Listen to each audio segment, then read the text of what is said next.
Girls wanna drink wine. Tell the man not to waste your time. If the man broke, the man he a joke. So you gotta get loose with the Henny and the Coke. 3, 2, 1, girls wanna have fun. If the man don't dance, he's done. Tell him move on, get the man gone. Now can I get a Coke with my rum? 3, 6, 9, girls wanna drink wine. Tell the man not to waste your time. If the man broke, the man he a joke. So you gotta get loose with the Henny and the Coke. 3, 2, 1, girls wanna have fun. If the man don't dance, he's done. Tell him move on, get the man gone. Now can I get a Coke with my rum? Can I get a Coke with my rum? Can I get a Coke with my rum? Can I get a Coke with my rum? Can I get a Coke with my rum? Can I get a Coke with my rum? Can I get a Coke with my rum? Can I get a Coke with my rum? Can I get a Coke with my rum?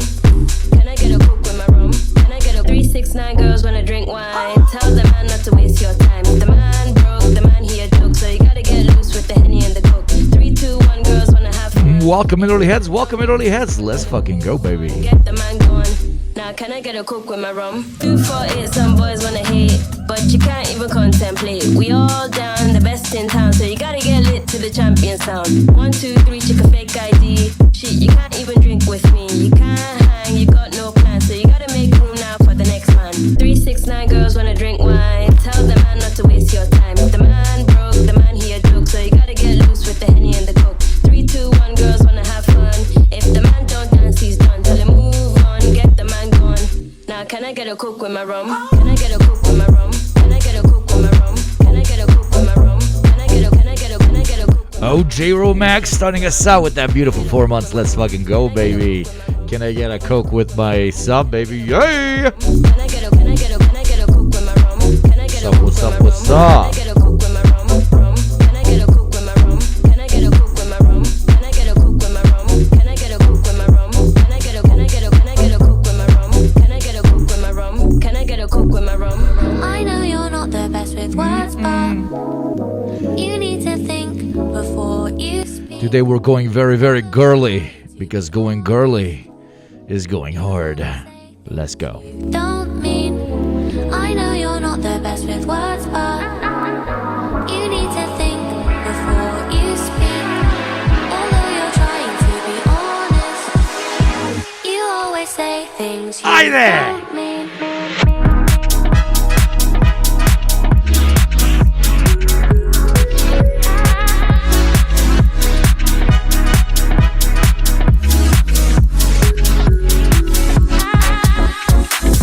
Why do you always insist that I'm the cause of all your problems? And even still you always wanna look to me to solve them. I'm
Perspektiva, Perspektiva nam je jeftina cigara.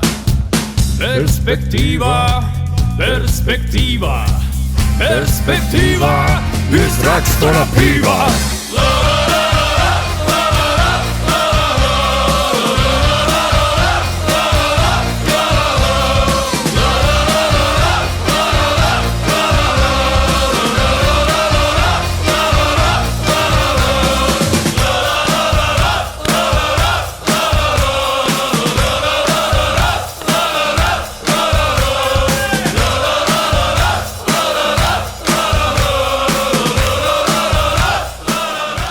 Bok druže, what's up, guys? Welcome in.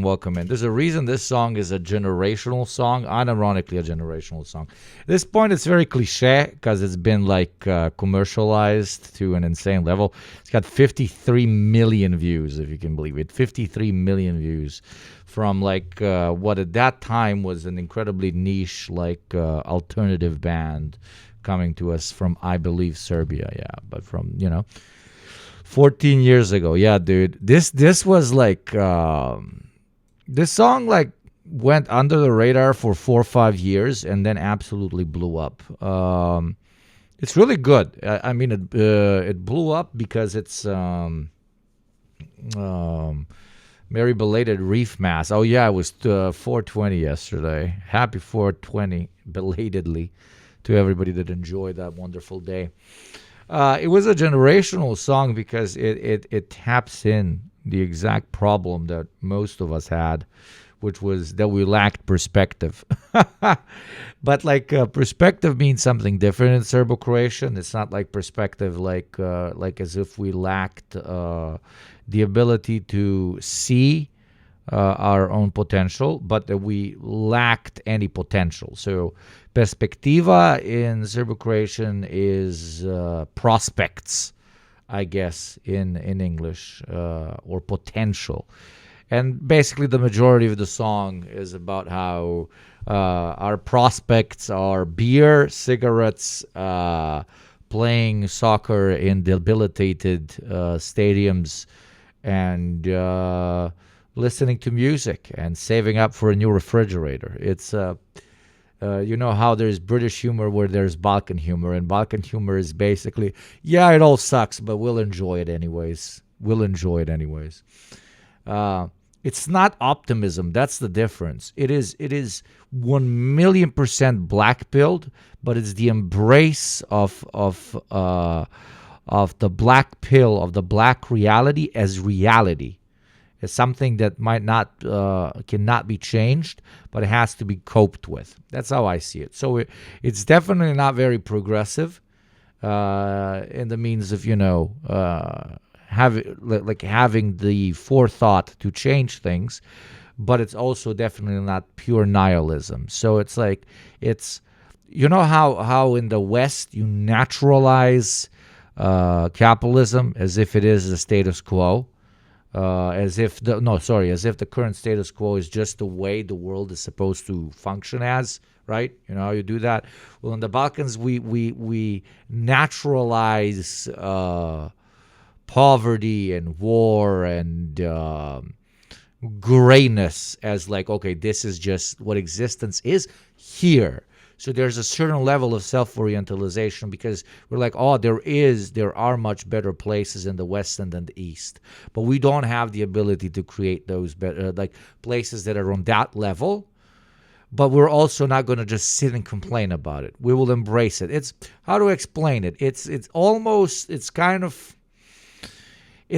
Okay, most of you know Dune, right? So imagine if the Fremen did not were not hoping for some great messiah to come and help them. Imagine if the Fremen were just in the fucking desert planet, and that's it. That's it. They just did not have some potential future utopia to look forward to. So they adapted to the desert. Metaphorically, of course. Clarkwork Orange, thank you for the 9 months. Let's fucking go. Today! Oh my God, they're already falling. Oh my God, this is so fucking bad, chat. Oh, God. Oh, my God. So we are under 5,000 subs, and it's going to keep declining because last month during this week, we did really well. So I want past you to be jealous of present you. I want you to be competing with past you, because if we don't, it's not going to be good. I'm going to be eating carton, okay? No Bene Gesserit manipulation. Yeah, we're just straight up optimistically doom-pilled. I'll call it that. And speaking of optimistically doom-pilled, oh my God, it keeps dropping. That is the goal of that is the list. Balkans are harsh, but it's the Balkans harsh, and they own it. Beautifully put. Yeah, beautifully put. What's the bid goal looking like for the wedding? Oh, it's not even close to being close to being close to being close to being close. Let me look at it. But I didn't really agitate it. I'm going to agitate it maybe next month. Now I'm trying to agitate being above 5,000 subs. Because if you're under 5,000 subs, you're an irrelevant nobody, and nobody should care about your existence. That's what's written in the Twitch Bible, by the way. It was promised to me 5 billion years ago. Okay, let me move this. So we are just 1,760,000 bits away to pay for the wedding. But no, you guys are very kind. We got 40,000 bits since I started this like a long time ago. So God bless the biddy people. God bless the biddy people. Wait, I didn't even show it. What the fuck is wrong with me? There you go. So the OG joke was, if we hit that means that just through the bits, we would pay for the whole wedding. If we would hit that. Not the whole wedding, but part of the wedding. Weddings are expensive, if you did not know. Okay? So that was the bit about the bits. Every Westerner, if he visits Balkans during the holiday, if he meets people, he should try and go to Kafana or Slava and experience the full philosophical Balkan. Yeah. I don't think they get the full experience with me. I'm too online pilled. I'm too westernized. I'm too filthy. Anyways, welcome in chat. Let's start out with the slides. Oh no.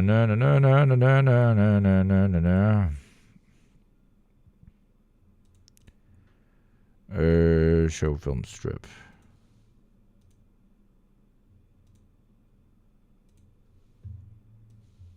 Thank you, Pink Ale, for the wedding biddies. Can I rename bits into wedding contribution or some shit? That would be funny. Anyways, welcome in chat. Do we fuck with the outfit? I really fuck with the outfit. I got the lines on the side. I got the double gold. I got a double gold. I got the vest on top. This little gold thing is so pretty. Like, the camera doesn't do it justice. It's a very villain outfit. I really like it. It's what Niko Bellic wore if he stayed in the Balkans and became a weapons exporter. I really like it. I like this fit. I like the combination of the absurdly informal tracksuit with the absurdly formal vest. I really, really, really like it. Classic Yugo fit, a solid 8 out of 10, minus 2 points for gold. Kubashi, you really dislike gold. You're like a white gold. You're a white supremacist. Well, you're a white supremacist when it comes to gold. Is that vest formal? This is an absurdly formal business vest, yes, corporate or whatever vest. It's so formal you've got a spot for a cocaine baggie in here. This is very like high fashion or whatever. The vest, I'm embarrassed to tell you how much I paid for it, but the tracksuit is a vintage tracksuit. You can't take the Polish people seriously. Their country isn't even. Oh my God! Oh wow! Nico meets Hargreaves Lansdowne. Let me see who that is. I don't know who that is. Am I weird for not? That's a company. Limited is a British financial services company based in Bristol. How do I not know it? HL? I never heard about them. That's strange.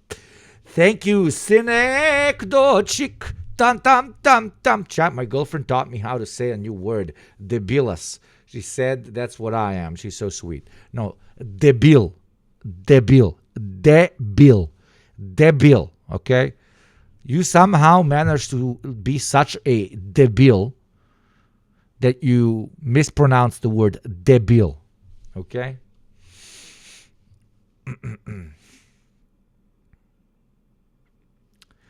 Look up Hargreaves Bust Down on YouTube. And when Westoids get drunk with an uncle who lost his job because of privatization, they should ask him about interpolation and eschatology. He would give a better answer than most PhD philosophy graduates. My grandpa, for example, is a linguist, but just because he decided to be one. Okay. Anyways, welcome in, chat. If anybody's died since the last stream, please do tell me, because as we all know, whether you end up in heaven or in hell, you will always have access to this beautiful community. What's up, Kubashi? What's up, Chris? What is up, Toasty? What is up, Turtle? Comrade Internet. All the OGs are in here. Let's get it started. Before we do exclamation point reaction or scanning off the QR code on screen, if you don't know, I have a new show that I started with two colleagues, Freda and Mike. It is very good. It tackles the digital right and many of its intriguing qualities through a well-researched blend of academic understanding, internet culture, and a little bit of banter. Okay? Exclamation point reaction. Go check it out if you haven't already. The Patreon has been growing like crazy. I am very, very grateful. Very grateful. Turns out you guys like it. So fucking sick as hell. Okay? Sick as hell. Toasty's been doing a good job as a producer. The quality is improving week in, week out. It's gonna be good. It's gonna be good. It's gonna be good. Let's see. Let's see how it grows, and let's see how much good we can do through it. Anyways, welcome in, chat. Let's start out the best segment in the world, the recap with a kneecap, where we start out a stream by recounting all the events since the previous stream in order to make sure that everybody is on what? Yes, on the same page. There once was a man from Nantucket who told Netanyahu to suck it. The man said with a grin as Bibi lowered his chin, "At this range, you ain't gonna duck it." Iran War, day 53. I don't know if you guys saw, he had a whole tweet about how World War I took a couple of years, World War II took a couple of years. How dare they expect he finished this war so quickly? My guy is cold-bloodedly comparing himself to fucking Churchill, Stalin, Adolf Hitler, or the Austro-Hungarian Empire. Incredible moments, okay? Let us start out with the recap, with the kneecap. Press TV. Despite reports in the American media, no Iranian delegation has entered Pakistan yet. Tasnim, U.S. violated a ceasefire by attacking an Iranian cargo ship on the evening of Sunday, the 19th. IRNA, Red Crescent Society, reports U.S.-Israeli attacks damaged 339 medical centers. Al Jazeera, Spain, Slovenia, and Ireland push for EU discussion on suspending treaty with Israel, continuing to be based. AP, Pakistan is preparing for a new round of U.S.-Iran talks, despite Trump saying he is highly unlikely to renew the ceasefire. We will cover more of this later. The Hill. 62 people, most of which were veterans, were arrested at the Capitol during protests against the Iran war. We love our meatbags until they stop behaving like meatbags and develop a brain. Number of ships sailing, 39. This is what? Gaza Flotilla update. You have the data here. Number of incidents for now, 0. We're going to be updating this. Estimated arrival time, 10 days. Estimated arrival day, May Day. Very, very cool. In other news, AP, Apple is releasing a new version of Apple CEO. The old Tim Cook was cooked. Model will be replaced by the John Turnus. That's a great last name, Turnus. I like it. Available starting 1st of September 2026. They could have done a funny thing. Done it on 9/11. CBS, Labor Secretary Chavez resigned after alleged workplace abuse, an affair and alcohol use. Why do they have to add this at the end? Okay. Reuters, Italian energy company, discovered 5 trillion cubic feet of gas and 300 million barrels of condensate near Indonesia. It is time to bring the Indonesian people freedom.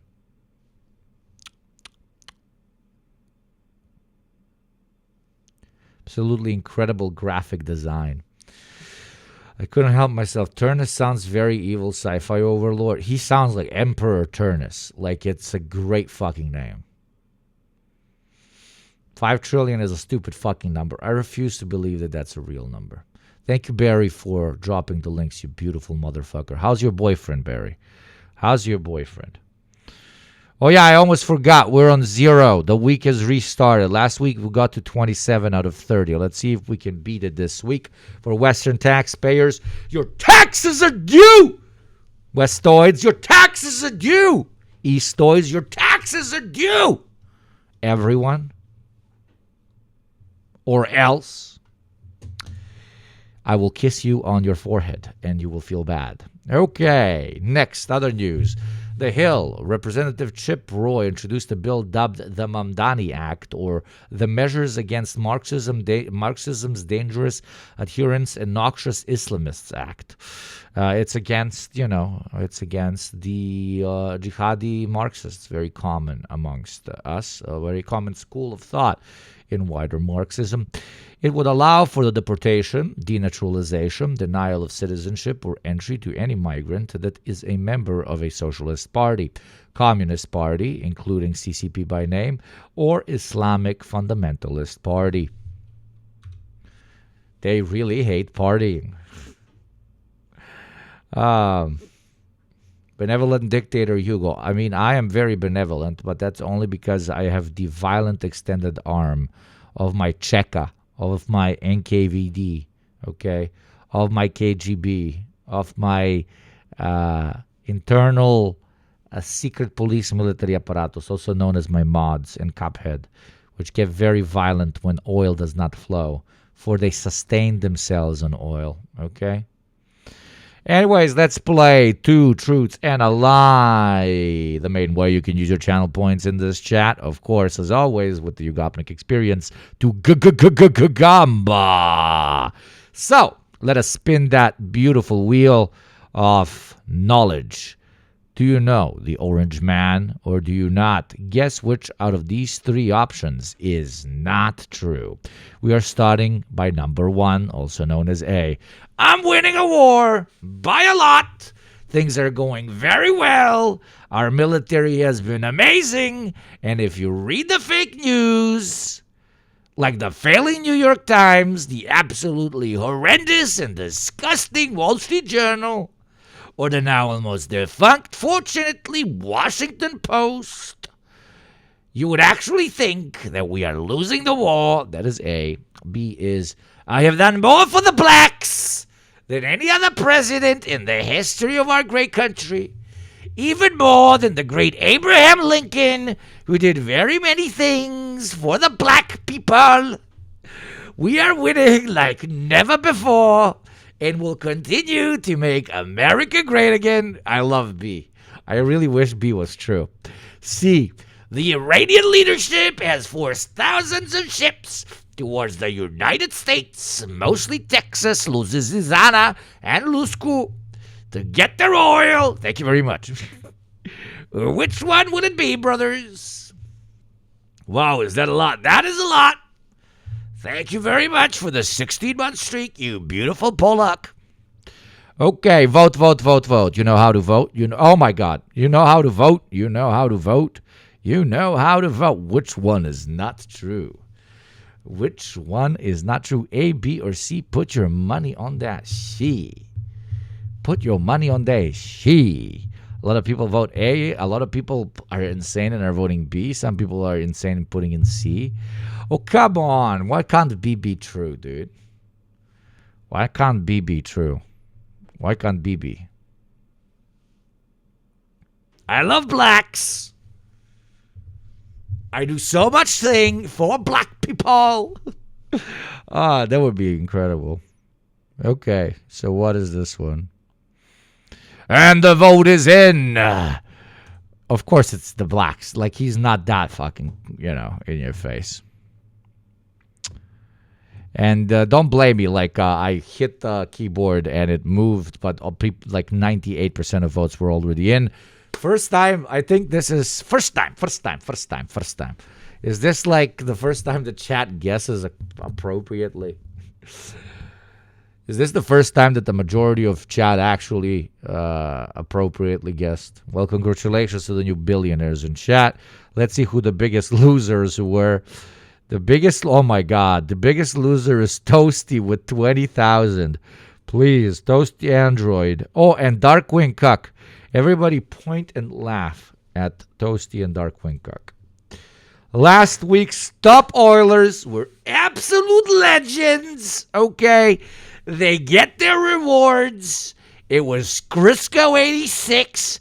Crisco very sexy, huge hog with 210. Terkas number 2, huge BBW, 20 subs. And Rascal at number 3. Rascal falling off, they said. Rascal falling off, but still in top 3. Very much. Very good. I like. 167 one at a time. Pretty legendary, right? Who's going to be the champion this week? We will see. Crisco, you get 50 spins. Terkas, 20 spins. Rascal, 5. Thank you, Mig, 86. Thank you very much for the 2 months, my friend. Be like Mig, support the show. Use your Prime. Give me oil. Let it flow. The Hormuzi calls for it because the Israelis are fucking up statues of Jesus Christ. Israeli Prime Minister Benjamin Netanyahu has condemned an Israeli soldier who hit a statue of Jesus with a sledgehammer. Chat, Hugo was too shy to tell you he's rebranding from now on. You Gopnik shall be known as. Click only one time when you've read to hear, Hugo. Okay, let's see what our Cuphead has prepared for us. You Gopnik, okay. Oh no, I'm gone. No. Is now. Jesus, she animated all of this. This is what you spend your time on. This is my producer, You Go Girl. Get it? Like, you go girl, but like you go girl. Also, you are a go girl. I think, isn't that the old school way of calling somebody a stripper, like a go girl? You go girl. So I'm a stripper and I'm all of these things. I would say well played if I knew what you were playing. No, thank you very much, Cuphead. This was silly and cute. Thank you very much. 10% of everything we make here goes to Cuphead, our lovely producer, who will then use the millions of dollars you send us to create advanced animations that call me a girl, because that's what life on the internet is all about. In southern Lebanon, the statue was mounted on a crucifix outside. You're always a girl's girl. I absolutely am a fucking girl's girl, like girl's boy, whatever. Inside a church. Darkwing Ducks Cucks. Что это?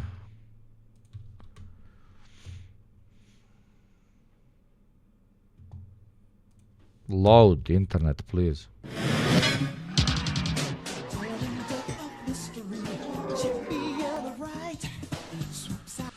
In a Christian village that had been occupied by Israeli troops.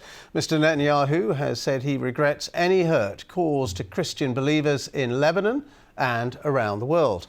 Well, it comes as the Israeli military has warned residents in southern Lebanon not to move around near border areas and not to return to dozens of villages, despite the agreement of a ceasefire that Israel has ordered its army to use full force against what it calls. Clean energy exceeded rising global electricity demands in 2025. Output from solar farms rose by a third, while electricity from fossil fuels fell. Research from think tank reveals. Oh, and they told us it couldn't be fucking done, you fucking savages. All of last year's growth in global electricity demand was met from renewable sources, while fossil fuel power generation remained flat. Researchers found who pays you to write? You suck at writing. Research has found marking what many hope could become a turning point in the drive to phase out planet-heating fossil fuels. Solar power generation rose by nearly a third in 2025, marking a new world record and faster growth in the decade. From 2015, solar output grew tenfold, roughly doubling every 3 years, according to the think tank Ember. More than half of the increase came from China, which has surged ahead in renewable energy. The evil Chineses, and is also the world's biggest exporter of clean energy components. Oh, wow. Solar power met 3/4 of the increase in electricity demand in 2025, with the remainder mostly met by wind power. Electricity generation from fossil fuels fell by 0.2%. There you go. I mean, solar, wind, and nuclear. That's all we fucking need. That's what we all unironically need. But unfortunately, the system cannot meet that very realistic need for adaptation because there's too much money to be made in oil, rendering the age-old argument that I believe I have repeated at least 5,000 times during my lifetime, which is, which one? Come on, you should know exactly what I'm about to say.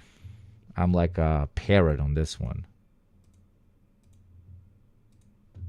At some point, the market system does not reward what? Come on. Snake eating its own ass, exactly. At some point, the market system does not reward ingenuity or improvement of products / services / ways of life. Instead, it becomes an inefficient parasitic system which rewards the opposite. So this is a perfect example where people could make money, industry could grow, and we could have a much safer and healthier planet. But because there is too much money to be made in oil, far much more money to be made in oil than in green energy, the market stimulates a decline in technological development for wider society. Does not inspire improvement. And hydro, of course, apologies. I was slow there.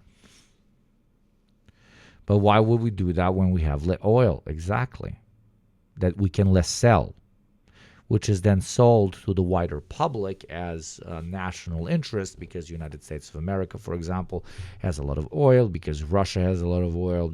I don't have to be like a West-East guy here. This is just every country that has the market economy cannot dictate its industry to choose a less profitable mode of energy generation than over another. Why would they do that? It is only in countries which have established central planning, like them or not, where this is possible. You need to be authoritarian in every political science liberal ass definition if you want to ensure a green revolution worldwide, okay? This has to be top down and done unironically through the barrel of the gun.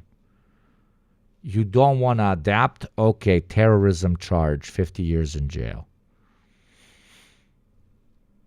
Okay? Imminent threats in southern Lebanon and says its troops will continue to occupy the area. Let's talk to our Middle East correspondent, Yilan Nell, who's in Jerusalem for us now. Yilan, tell us more then about what this soldier did to the statue of Jesus, because we've heard very strong condemnation of that soldier's actions from the Prime Minister, from the Israeli... Jesus, we're falling. We're down to 4,800. Jesus, I'll put the Gamba at 4,900. Guys, we got a Gamba today. And we got to get back to the 5K, dude. We got to do this, guys. Jesus Christ. I'm actually feeling fear now. This is crazy. Military, various other... Well, what about the shareholders? What about the shareholders? What about the shareholders? When a system is run by shareholders of private enterprise, how the fuck are you supposed to convince them to do something that on average is going to be better for wider society? Hell, even their own children, when said private shareholders hold more power than the state does. Hell, when the private shareholders own the literal state. So good point, Danya Konda. The politicians as well in Israel. Sorry, I just want to start out with this because it's a crazy story. Yeah, so the Israeli Prime Minister media over the past couple of... Motherfucker shot himself breaking down a unimposing Jesus statue in a village in Lebanon. They can't help themselves. They cannot help themselves. And of course, they didn't just destroy it, they recorded themselves as showing it, and they didn't keep it on their phone, they uploaded it online. Try and understand the psychosis you need to be in to not understand the potential negative effects on your unit, on your army, on your country that this could entail. Do you understand the levels of, I guess, sociopathy for you to genuinely think you're so untouchable, that you are so untouchable that you do something that will object or very obviously be seen by all your allies as insane, something that will strategically negatively impact your entire army and state, and you still do it and record yourself and upload. This is not stupidity. Okay?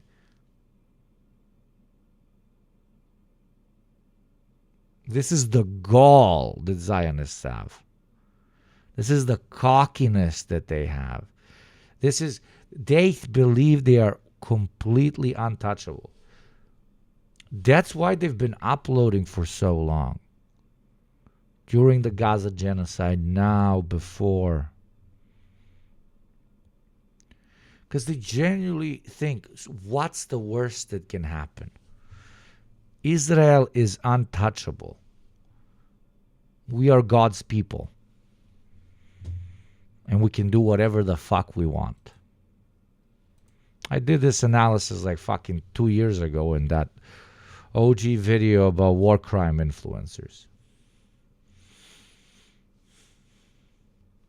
That's why fascist movements don't tend to last very long.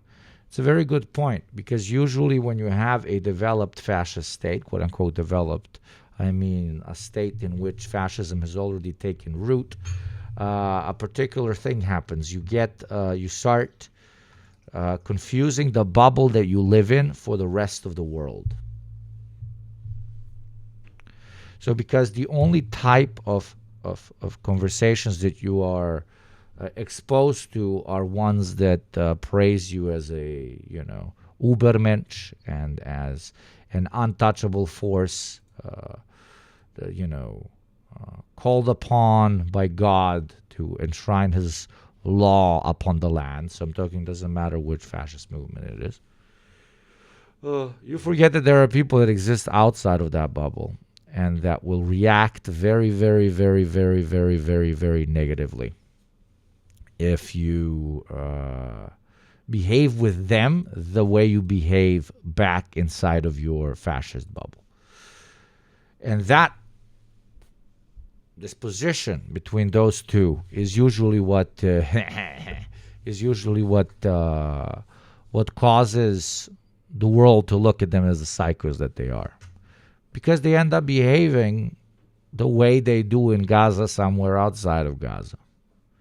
They end up doing to Christians what they do to Muslims. They end up overdoing it when it comes to spying on their own allies. They end up overextending their influence over the core of empire, etc., etc., etc.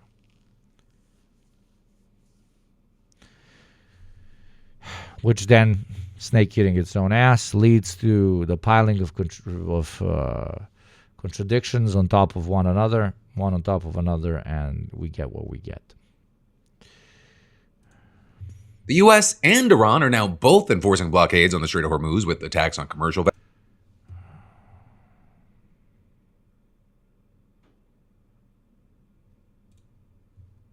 Hello, President Trump has said the US will not lift its blockade on Iranian ports until a deal has been reached. It's not that they forget that people are watching; they know it, and they do it to antagonize everybody.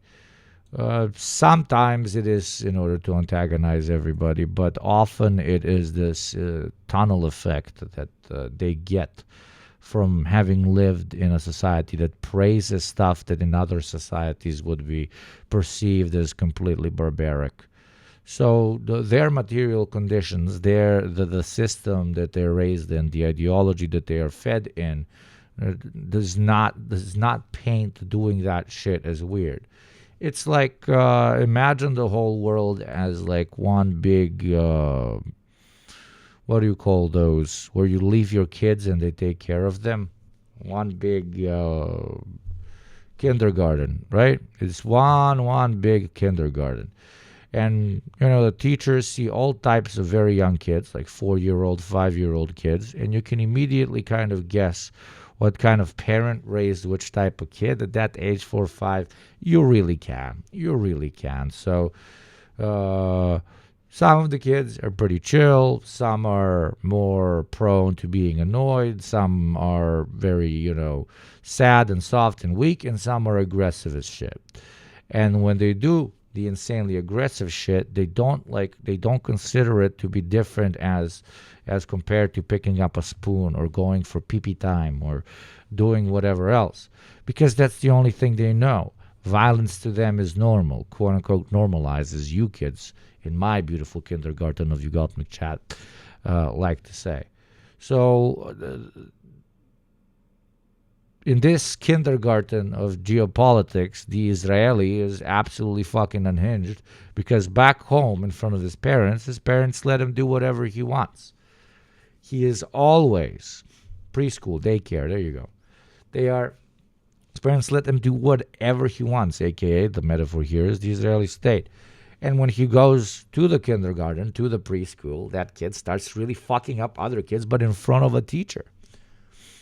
So the other kids start complaining. And no matter how powerful or influential that kid's parents are, eventually, if enough of the other kids have had enough and their parents have had enough, there's a guy that knocks on the door of that kid's dad and breaks his fucking nose in. Reached with Tehran. It comes at the end of the 2-week ceasefire looms with no sign of an extension. Iran's chief negotiators also cast fresh doubt on a second round of peace talks, stating Tehran was prepared to show new cards on the battlefield.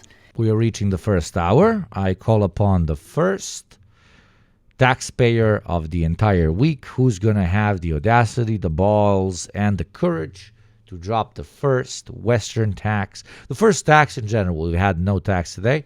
So either developing world tax or first world tax. Let's see who makes this number go from 0 to 1.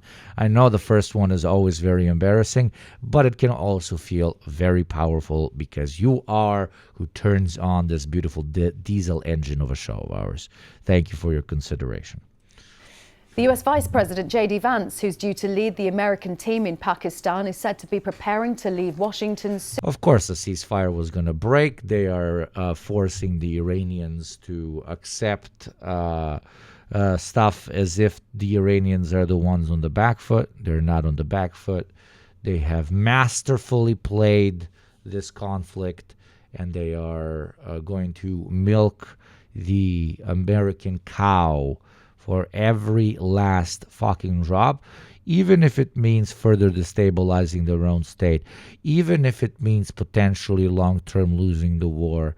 This is a matter of principle. They now have a proverbial nuclear, economic nuclear missile, also known as the Hormuz Strait. Their sovereignty is now protected, and they will make sure the world sees it and remembers it. Thank you, Brandon, for that gifty. And Zarzas, brate moj! Of course, it's going to be a based Balkanoid. Hvala tebra, brate, care, sine, sestro, kume. Thank you very much, Zarzas, everybody. W chat for Zarzas! Our first oiler of the week. Thank you, Sarzas. Thank you. Do I read your fucking name appropriately? I always fucking ask you this and then I forget. Thank you, Sarzas. We need people like you if we want a gamba, and we all want a gamba. Look, now the number is 4,766. Now we're American patriots. Soon. And a Boy, few why has a Balkanoid paid Western taxes? Come on, chat. There you go. A Balkanoid paid Western taxes. A ti pretpostavljam živiš u inostranstvu ili si još na Balkanu? Mislim, ja živim u inostranstvu, ali na Balkanu. Promenio sam žuto za zeleno. 2 hours ago, Donald Trump posted this on social media. Operation Midnight Hammer Ja sam u Nemačkoj. O, znači mi daješ te skupe sabove. Hvala ti, druže boj. Hvala. was a complete and total Prosim, hvala, brat. obliteration of the nuclear dust sites in Iran. Therefore, digging it out will be a long Loki being embarrassed by Balkan Oilers. Recession indicator. and difficult process. Our North America correspondent, David Cuphead, can you check for the most recent True Social post we have by our molding president? Thank you. Willis reports. It's being reported here that the US Vice President J.D. Vance is due to leave the country later today, Tuesday, for those peace talks in the Pakistani capital, Islamabad. It was thought at one stage that he would be en route by now, and the fact that he isn't and has spent the night in Washington, D.C. can perhaps be attributed to the fact that there is uncertainty over whether the Iranian delegation is going to be present at those talks. Iran has accused the United States of violations of the terms of the ceasefire agreement, in particular by blockading Iranian ports, and that is something that caused the chief Never allow the traitor Democrats like low IQ person Hakeem Jeffries or a crying Chuck Schumer or that totally corrupt fake news media such as the phony and decaying Wall Street Journal, the failing New York Times, subscriptions way down, or dying 60 Minutes to demean or criticize Operation Midnight Hammer, which totally obliterated the nuclear dust.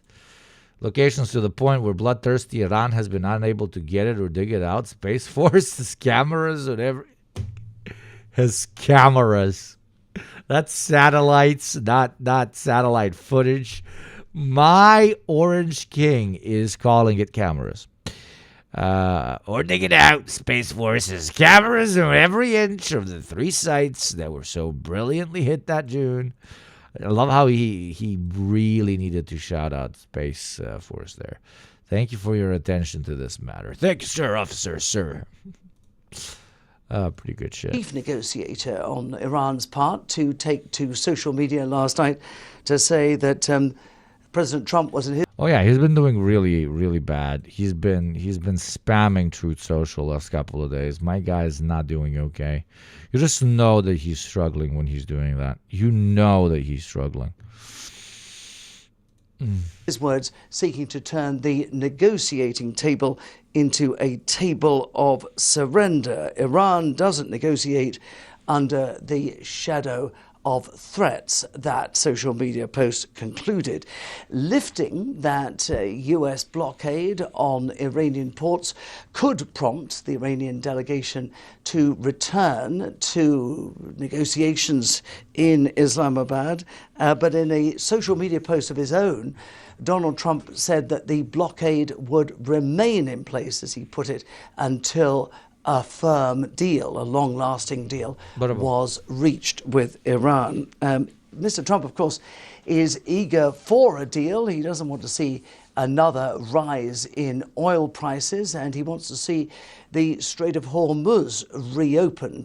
That has virtually ground to a standstill once again.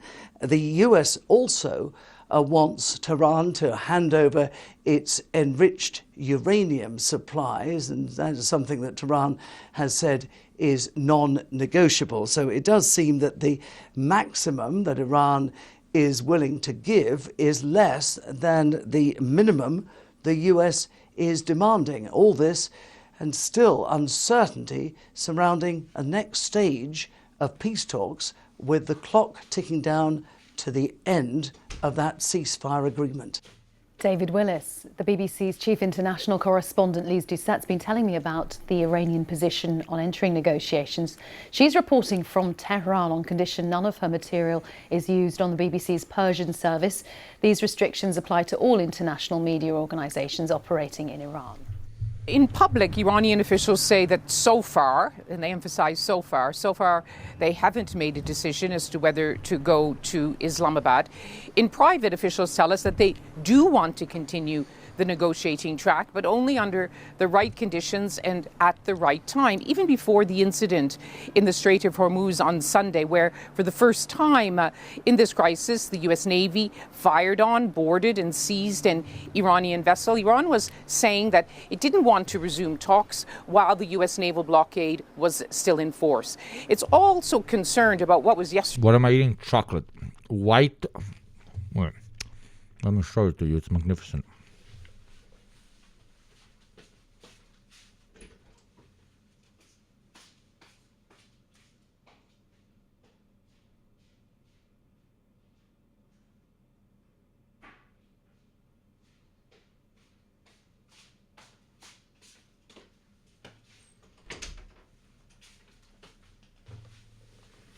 So I've never had these.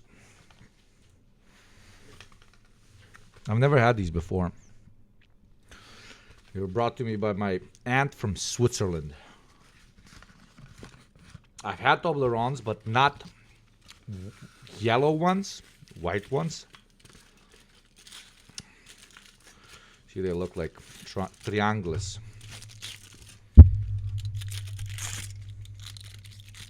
Right? Stvarno, da. Nikad nisam jebote jeo žute. Šta je koji kurac? Highly enriched Toblerone. Illuminati ass candy. It's Egyptian, that's why it's got pyramids. So the way you eat it, it's got like very weird nuts inside. I'm guessing the Americans haven't eaten this. You haven't eaten this, right? I remember when Toblerone pieces were not cooked and undersized.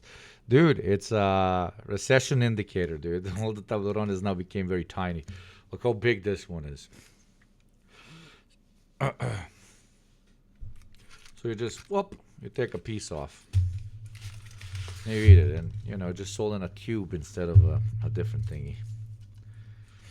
It's got nuts inside, but very weird nuts that stick to your teeth. It's like annoying, but it's really good. Now I'm from Wisconsin, and even I had Toblerone. I'm a hick, so I think that says something. God bless, brother.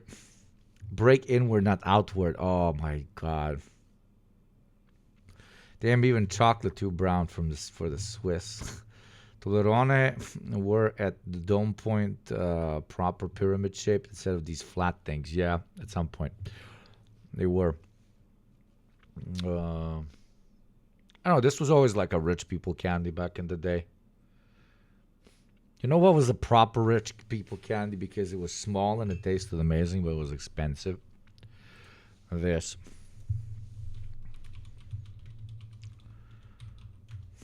Kinder Bueno, bro. I would beg my grandmother for this and she would buy it for me. She would surprise me with these. And to this day, sometimes she surprises me with these and I'm like, oh my God, grandma. You fucking legend. Lola did that too, right? Skupo ko đavo, absolutely. Those are really good. But they were expensive as shit. At least that's what everyone kept telling me. I don't think I had a concept of money back then. It's dirt cheap in the US now. I guess sugar products don't increase. What about Ferrero Rocher? I love Ferrero Rocher, but that's like a thing you bring. You bring as a gift. Nobody, you don't buy it for yourself, right? Is it like if you go to the store and actually buy these for yourselves? Gosh, you're an uncivilized villager. I'm sorry to tell you, but Bourgeois Yugopnik has entered chat, okay? I am going to give you bourgeois perspective. If you buy these for yourself, you are exceptionally uncultured. And I will give you the side eye, okay? They're all BDS, son of a bitch, really? Those are only for peasants. Kinder Bueno apparently made by the Ferrero Rocher people. That explains it. That's the type of chocolate you get for Slava, exactly. Sits in your kitchen for 5 months and then you gift it to another. Yes, but not these. These you actually eat. This is the type of shit you give to people because it's cheap and it's just what you do. Bombone. I'm just going to write bombone. No, not like this. Slavu. No, not that. Oh, God. Praline. What was it called, man? These. Like these types of chocolates. Like these types of chocolates you like is what your girlfriend gets or your mom for your birthday. It's like in a big cardboard box.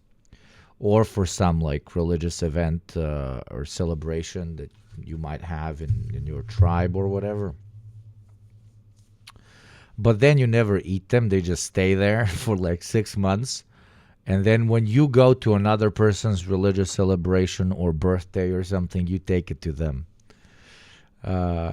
My grandpa used to like put a small insignia on them so that if somebody gives us back the candy that we gave them 6 months ago, he can notice. And he called them cheap savages. Speaking of cheap savages, I am a cheap savage because I want all the candy of the world. But in order to get the candy of the world, I must have a sustainable project here on Twitch. And when I talked to my KGB handlers, they told me just get advertisers, just get ads, just get sponsors. Yeah, I know these. I like these. I honestly like these. But I said, no. This channel will be 100% Euler funded. My Hormusi will never close. The candy will always flow. And the gamba shall be eternal. So, if you see a fellow chatter in here that deserves a subscription, do consider giving it to them. If you're a chatter that would like a sub, please don't hesitate to ask. If you want to buy yourself one for free through Prime or $6 a month or less, please consider doing so. You will be supporting the largest international political community on this lovely little platform of ours. And I will be buying candy thanks to you. Let us send you treats from our homes. I will unironically do it. Chocolate stream. We're talking chalky. And I love chalky. Oh, I love myself some chuk.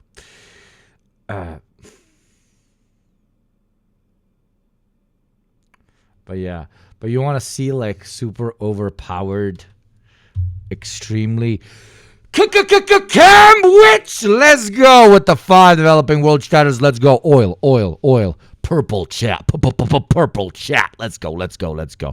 Keks sa chokoladom. This is ultimate poverty sweet, and it is fucking incredible. It's just one of these Turkish cookies or whatever they call them, and it just has chocolate on the opposite end. But there's something about the way it crunches, the way it like splits out, the way I can't explain it. Maybe it's just nostalgia. I don't know, but they are fucking incredible. This is the goated sweet we have. It's super goated, right? It is extremely fucking goated. It is so fucking goated, dude. It is so goated. It's super God. 10 out of 10. Right, God of Negativity? I like you, God of Negativity. I like you very much. What's the other thing? Have you guys ever eaten, I think these come from Germany. I haven't eaten this in like 15 years. because it's for poor people and I'm a rich streamer now. Keep giving me money so that I can look down upon you. Bananica. I'm kidding. I ate it like 2-3 years ago, but they're rare now. So these were like tiny little bananas, but like it had the texture of banana inside, okay? Covered in chocolate. Schokobananen. There you go. Fucking Austria. You're the same, man. Okay, this is very good. And then, of course, we have... this is from the British, I think. This is just... And unironically, this, like, Serbian Jaffa is the best interpretation of a Jaffa, not Jaffa, okay? If you call it Jaffa, then you should call it a GIF, motherfucker. This is just insane. This is absurd. This is actually an absurd dessert. Named after a city in Palestine. It's called Jaffa, or is it the Jaffa? Son of a bitch. Now you're gonna outwoke me about a fucking candy's name, motherfucker. It's probably called Jaffa in Serbo-Croatian, so eat my dick. 10 out of 10, I love these. They're so good, dude. You call them Gaffa in Austria. This is so good. Grandparents' treats. You have no idea what you're missing, my dude. This makes Oreos look like a joke, dude. Growing up in Turkey, the most stereotypical treat was called eti puf. I mean, Turkey has all the crazy good traditional sweets and shit. Ever had one of these? Let me see. Mela. No, but this looks pretty good. So you guys didn't just focus on banana. You guys didn't just focus on banana. You focused on all kinds of shit. You diversify the hell out of the little chalky bananas. This is good. Let me see it. Kvik lunzja. Kiekskio kokolade. Kiekskokolade. So this is what? This is like a OG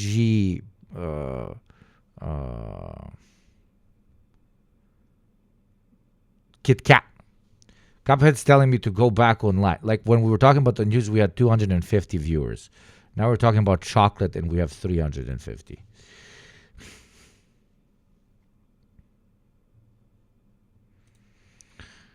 And I'm enjoying this, honestly. What's this?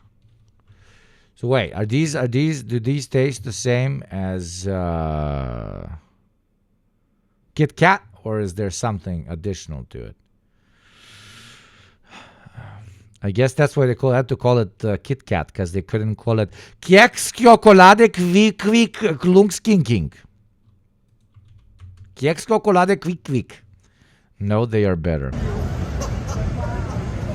Slot machines can now follow you across the casino floor. That's it. We peaked. That's it. We peaked. We peaked. We peaked as a species. And you gotta, we peaked.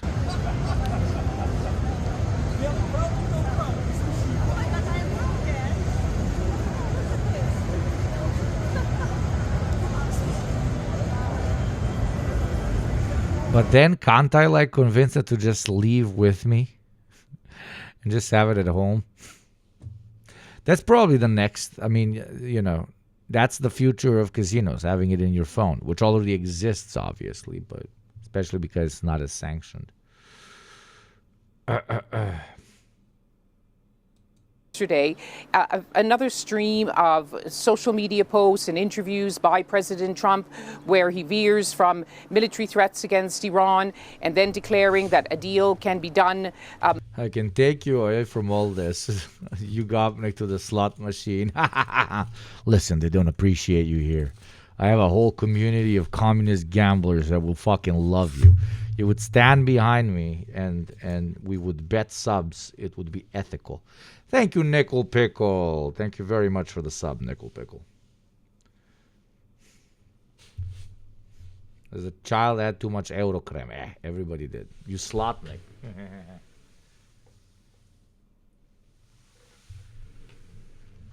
Thank you for another one, Nickel Pickle. Legend.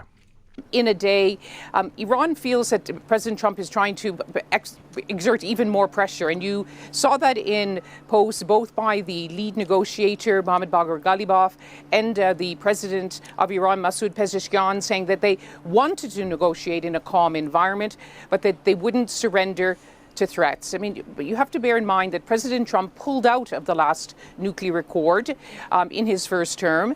The last two rounds of talks before this war with the United States were shattered by the onset of war. So Iran wants to be careful. There's a deep well of distrust, which of course goes back 47 years between these two countries. But Iran also has some tough decisions to make. It's under pressure from hardliners here.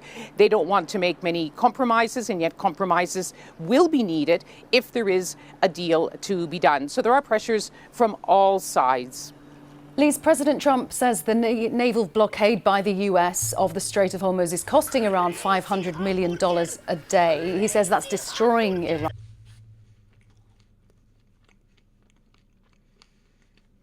Sir, do not shoot. I can't say thank you. I'm eating fucking candy. Mm. Mm. Mm. Mm. Mm. Mm. Mm. Jump, suckers! What's up, Adrian? Thank you to Comrade Adrian, and previous to him to Belgi Billet. Belgi. Welcome, Belg, welcome. And Adrian, welcome back, baby. How you doing? That's how we fucking oiling this motherfucker. I need you old heads to come in here and teach these goddamn children that there ain't no candy without no goddamn oil. They're all like, oh, but my Hormuzi's stuck. I can't get no oil. Unstuck it now, motherfucker. The Strait of Adrian is open for business, and all south low, daddy. Gamba shall be spun. I'm going to lower the Gamba gold to 4,800. I can't do more than that. Okay, I can't do more than that. There we go. No, 4,750. 750. There you go. I can't do lower than that. Let's go. Do you get fucking sugar socialist? I haven't drank in 3 days, so I need sugar. Sense of that economic pain? Why? Because having a healthy body is so gauche and villager and disgusting, okay? Being healthy is so bourgeois. Being healthy is so bourgeois. You know how expensive it is to be healthy? It's almost as expensive as buying a Lamborghini. If you saw somebody in a Lamborghini, would you guess they are bourgeois? Of course you would. Why do we not do the same thing to regular, fit, healthy people, huh? Why don't we apply the same levels of liberal moralism to them? Huh? That is what I'm asking on this fine day. And of course I'm joking. But I am giving meta commentary about how it's weird to ascribe class conditions to commodities. You're being a liberal when you do that. But also, the healthies will always be more suspicious of them. You know, when the working people's police comes, they will round up all the skinny and fit people, and they will be like, "Where did you get the money to be so skinny and fit?" No, where did you get it? Because a lot of people imagine, they're just going to round up the people with very expensive stuff. No, we will look at lifestyles as well. Yes. Where you get this, sir? How 6-pack, sir? How 6-pack? God of negativity is not very negative. For he has started a hype train at level 7. Level 7, 711, 911, 67. Wake up, Joe Biden. Wake up, Joe Biden. Man, that sugar really gave me a spike. Trade of Hormuzi. Choo-choo. Okay, I'm safe. No 6-pack. Greetings from Romania. I love Romania. No, jokes aside, yes, all the healthy people we will be extra suspicious to the healthy people. In the beginning, no healthy people will be allowed in the party, in the higher echelons of the party post-revolution, because they have higher chances of embracing reactionary thought, because their health implies petit bourgeois lifestyle. I'm unironically doing early Maoism. This is so fucking stupid, some of it was. No, I will die on this hill. This is so fucking stupid it was. It was rock and roll, we gotta shoot them goddamn American capitalism loving. It was like, what the fuck are you talking about? Thank you, McGinn, for the biddies. Thank you very much. Degenerate, petit bourgeois, Western sentiments. Hang them. Like, what the fuck, dude? There was economic pain in. So if we apply it today, we will have to arrest all the fit people. Iran. What do you mean you had a gym membership? Very bourgeois of you, you dog. Bourgeois has enough money for gym membership. String him up right now, that filthy animal. Thank you, Pinkel, for the biddies. Even before this war, when we came in February, it was staggering to see that inflation here was running at 60%. People are living under those sanctions. What about having children? There you are mistaken, sir, for your dialectics. Do not go fully. To have children is to spawn working class people. Okay? The most disadvantaged working class people. The children. Who pays the children for existing? Who pays the baby for the emotional labor of screaming and being very cute and saying funny things in a very cute way? Therefore, the spawn factories of future proletarians shall also be deemed proletarian.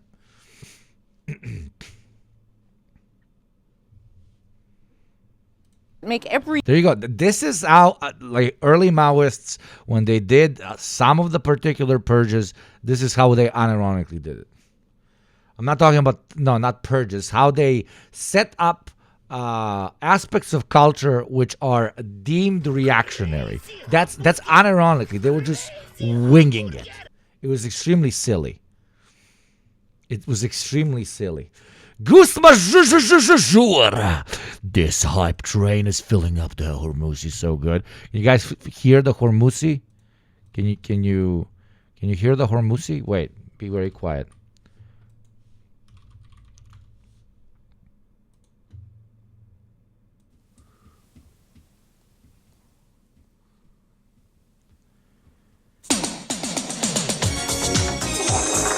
That is the sound of the Hormuzzi moaning. Hormuzzi moan moment. Thank you very much for our dear comrade Gus Major for paying the taxes. You and every other taxpayer, no matter how healthy or childless, you will be spared from the great hammer and the great definitions of what is reactionary and what is not reactionary. But to be serious for a second, I do find it pretty concerning just how many of us, often with very good intention, apply liberal moralism to particular consumption habits. Because whenever you do it, it's eventually going to be used against you. Because if you're broke, you are always going to be the jealous socialist. And if, as I hope you are trying to, you lift yourself somehow from poverty, you will just be called a champagne socialist that is a hypocrite. So both ways, this fucks you up. All of you remember that whole Hassan Abi saga with, he bought $1 million house or whatever. He drives fancy cars. And most of you rightfully were like, but that has nothing to do with socialism. What the fuck are you saying? Apply that to other people as well. Please, please. The middle class is a fiction created for wealthier and more impoverished working class people to look at each other as enemies. And yes, capitalism has a greater ability to co-opt proletarians that have well-paid jobs. But it is our job, both as propagandists, but also more impoverished or wealthier proletarians, to enshrine an idea of brotherhood between all of those groups, because at the end of the day, we are unironically in the same boat. Because at the end of the day, the more privileged workers among us, the high-paid fucking IT professionals, corporate middle managers, Twitch streamers, engineers, whatever the fuck, eventually they will be segmented away to the more impoverished clusters of the proletariat when they have their increased power due to market dynamics taken away from them, because every capitalist always 24/7 works on increasing the efficiency of his enterprise, which almost always efficiency of his enterprise means figuring out ways to pay you less. Hell, in the long term, the idea is to pay you fucking zero and automate your fucking job away. Do you understand what I'm saying? Thank you, Darkwing Cuck, for that sub, baby. 1 minute left of a level 8 hype train. Let's do a proper wealthy and poor class alliance. The prime motherfuckers and the individual sub motherfuckers, drop that shit. The Western and developing world taxpayers, drop that shit. Let's see how much you can work together. Let's see how well you can work together. Richer proletarians are not our enemy. Engineers are not our enemy. They're all being exploited, same as the rest of us. They only get slightly better crumbs. Yes. And they unironically have a harder time achieving class consciousness often. They do. They genuinely do. Because they have more to lose, quote unquote, from the potential revolution. At least they are told that they have more to lose from the potential revolution. It is easier for you to be gaslit into thinking that your boss is your friend when you're making $150K a year than it is when you're making $30K a year. Do you understand what I'm trying to tell you? They're constantly gaslighting us, but the material conditions of wealthier proletarians are such that it is easier to gaslight them because they're not fucking struggling every single day. So when they look at their manager and they say, Daddy's like, oh, well, when I give you a salary, you have a place to live in, you're pretty well off, you can have a family, etc., etc.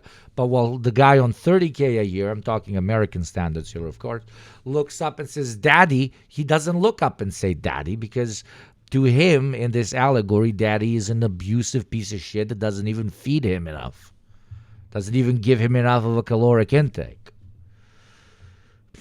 So whenever we see wealthier proletarians LARPing as temporarily disadvantaged billionaires or even capitalists, it is our job to take the additional step in fighting the idea that they are on the same side as the capitalist.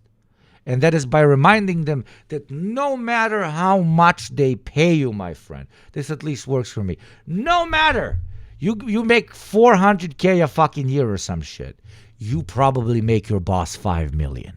Or if they pay you $400,000, you probably make him $50 million. Okay? You're still being fucked over.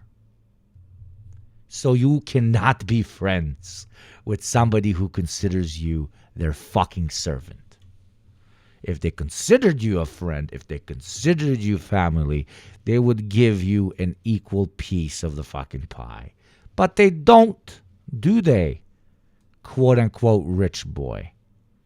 So, the LDR of what I'm trying to say is agitating for class consciousness manifests in different ways to people in different income brackets, but completely forgetting or believing that a particular income bracket should be thrown away, be them lumpens, which is a whole different class, by the way, or wealthier proletarians is missing the point. It is missing the point. Number one. And number two, who's going to buy your fucking guns? Mike that works over in fucking McDonald's? I don't think he can buy you guns. Thank you, Darkwing Cuck, for the 1. Nickel Pickle for the 5. Sarzist for the fucking 10. And Nickel Pickle with another level 9. Close to level 10. Lol, the gift ranking broke. I did 20. No, you did 10, brother, but maybe you did 10 earlier. So thank you for the additional 10, and I will count you as another Western taxpayer. Balkanoid is outwinning all of you. What's up, Lesbian Hot Sauce? Shout out to Lesbian Hot Sauce. We love lesbians. Oh, lesbian hot sauce. Jesus, every fucking time. We love lesbians as well. Oh my God, now that sounds weird. Hot sauce, what's up, my friend? Jesus. Sorry. People have been trained to be selfish. The treats are a trap to distract from class consciousness. Exactly. But that everybody talks about that. I'm trying to give you a slightly more complex take here. That the treats also, the treats play two roles, okay? They convince wealthier proletarians that they are, quote unquote, in league with capitalists. They tell them that their interests are aligned with the capitalist long term, which they are not. But more importantly, look me in the fucking eye, save the hype train as I say this. More importantly, they tell more impoverished proletarians that the wealthier proletarians are capitalists. Because if you do not have the enough context of looking at things from the class perspective, who actually owns the means of production, who is under its employ, you start believing the gaslight that because he makes extra cash, that he is also a capitalist, causing both of you, from your both equally brainwashed perspectives, to fight each other while that is not necessary. Comprehende? Hippetrain, no, Hippetrain. No die. Oh, Sarza Savis, die Hippetrain. Guys, Westerners, wake the fuck up. A Balkan is fucking oiling like a king today. Hippetrain, leave it. That was so close, Sarzas. You were edging me so hard, dude. I'm about to nut, dude. Thank you. Thank you very much. Fucking legend. But you get my point. Because often we like to sit here and hyper focus on the PMC class, on the labor aristocrats, etc., etc. Very good points to be made. They do have sometimes differing interests in the capitalist ecosystem, but by forgetting that their differing interests are a process of gaslighting them into thinking that they actually are, while their material interests in the long term, objectively and scientifically, not being in line with that of large capital, we remind ourselves that the true way of trying to introduce class consciousness to all aspects of the proletariat, those with more to lose and less to lose, is to create different but appropriate pitches that are going to work on one and not work on the other. That's number one. And number two, to remind proletarians in all of these different, let's call it income brackets, that as hippie as it sounds, they are on the same side. And that long term, they will all be lumpenized. Okay? So call out your wealthier proles when they think they're capitalists. Extremely important. But, and this is going to hurt to say, some of you understandably, also call out your more impoverished proletarians when they confuse wealthier proletarians for just being capitalists. Because both are un-Marxian approaches and both give us zero leverage, zero space in motivating a well-oiled up proletarian movement. I have so many colleagues that think like that. Absolutely.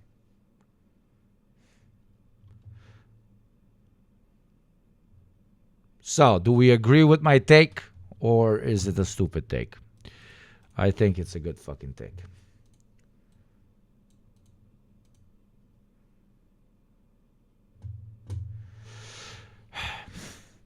Two minutes left of level 10. Wealthier proletarians unite with impoverished proletariats and make the true motherfucking true. Everyday tasks like a bank account, like travel, doing ordinary daily things are impossible here because... It would be pretty cool if we did level 15. Why? Why exactly 15? Because that's only possible through a unitary proletarian front. You're strangled in this web of international sanctions, and now when we go to the markets, the prices are even higher. There's one economist said inflation was now around 72%. We went to a pharmacy where you could see on the worried expressions of people there, the prices are higher. Some of the drugs they rely on, including insulin, are hard to find, and if they are hard to find, if you can find... I love how little the Iranians give a shit. They're just like out there fucking living their life. Like, bomb me, motherfucker. There's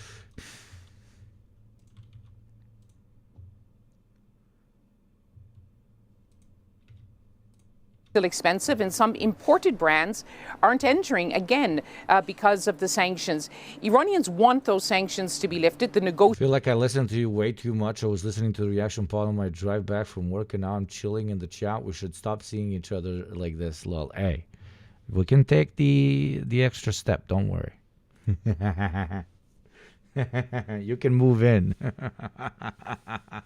You want to move in? You want me to buy a ring? Cheaters know that. But there are Iranians who say to us, those who don't support the government, who say we don't want a deal because we don't want to keep... Mao, I'm good, bro. What the fuck? Oh, so that was you breaking up. I thought you were taking the relationship to the next step. The way that you should take the level 10 hype train to the next step, but rest in peace. Transquenchat in Pace, level 10. I'm still very grateful. Thank you for pushing it to that good old tenor. For all the bits and all the subs.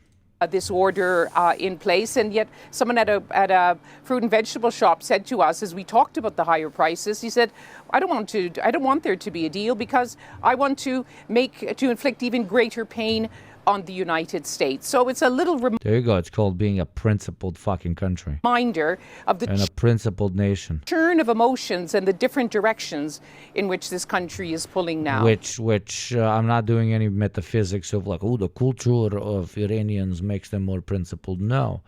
Living under sanctions for so fucking long and understanding that even though your government is very far from perfect, it is...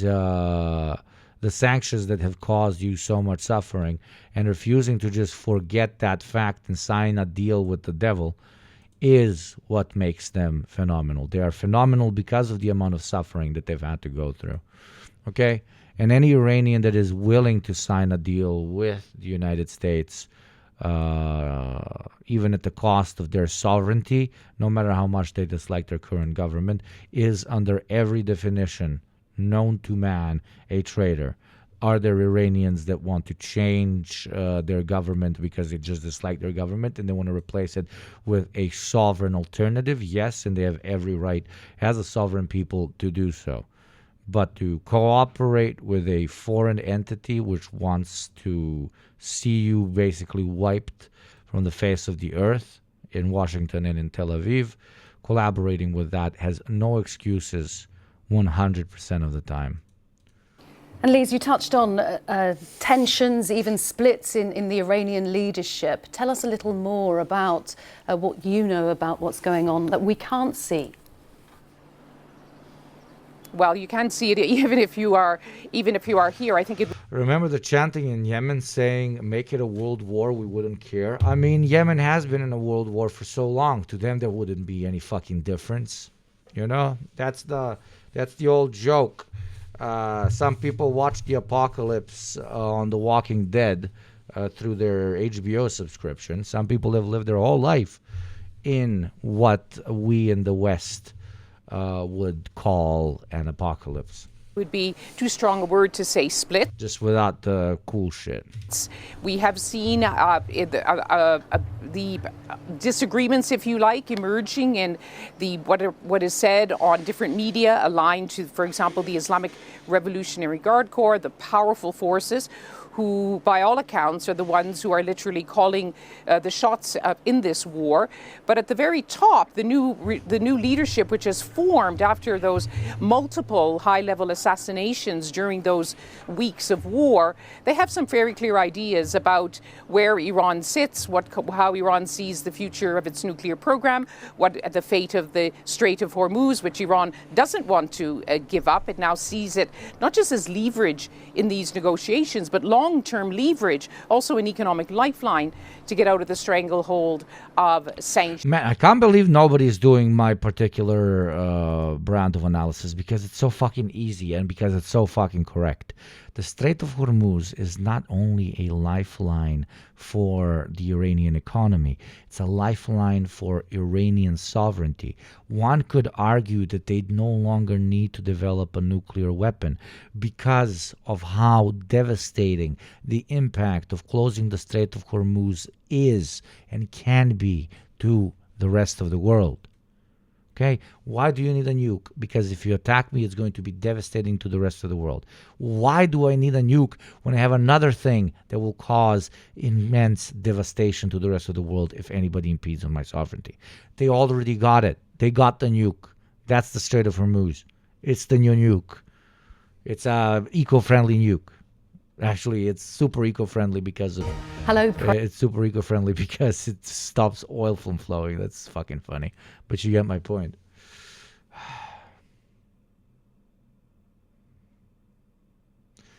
Let the Ayatollah get a dollar a rolla. Let the Ayatollah get a dollar. Halal nuke. Halal nuke, yes. It's the halal nuke. Let's spread that definition. Somebody make like a graph about how the Strait of Hormuz is a halal nuke. Can I get a graph? They see a bad deal on the table, they'll take a bad war instead. That's Lise Doucette, who's in Tehran. Let's take you to the city where talks, if they happen, will be taking place, Islamabad, the capital of Pakistan. Preparations there still in place for possible talks.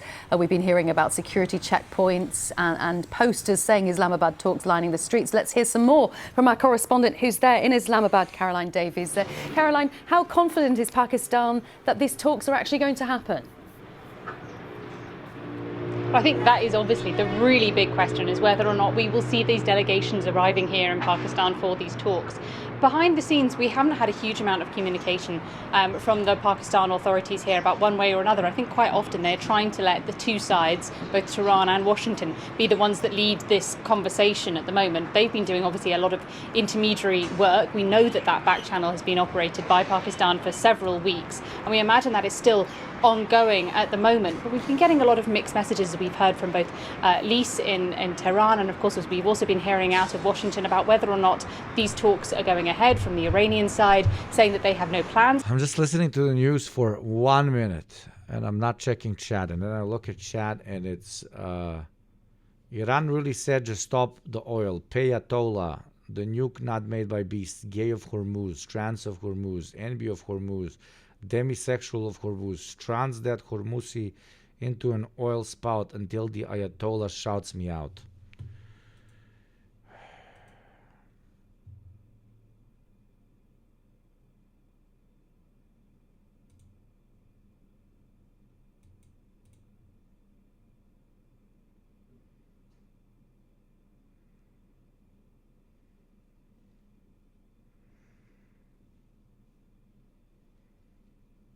How do I turn off chat? It doesn't have a turn off option.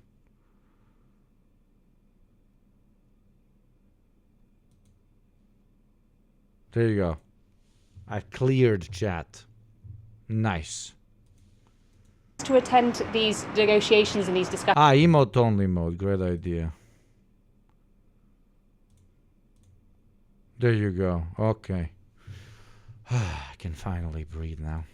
In particular, the parliamentary speaker, Galabaf, saying that they would not do so under threat. And we actually got something similar this morning from, let me just read you the...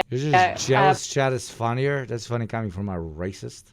Post from the Iranian ambassador here to Pakistan, who says it's a truth universally acknowledged that a single country in possession of a large civilization will not negotiate under threat and force. So again, that same message that's coming out from Iran, saying that they will not come to the negotiation table as long as these measures they think are in place that are putting them under threats.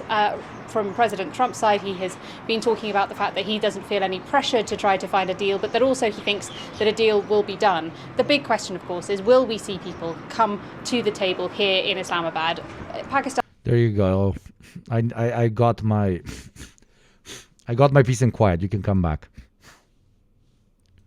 Has been ready for several days. We've seen these sorts of measures in place. A large amount of the city is still essentially in lockdown here, just waiting for that further news. We also understand, because we've seen some US military aircraft coming in, while of course the key principals are not coming in for the delegations. We believe that will be the sort of security measures that will be being put in place potentially before these talks happen. So lots of things going on behind the scenes here in Islamabad.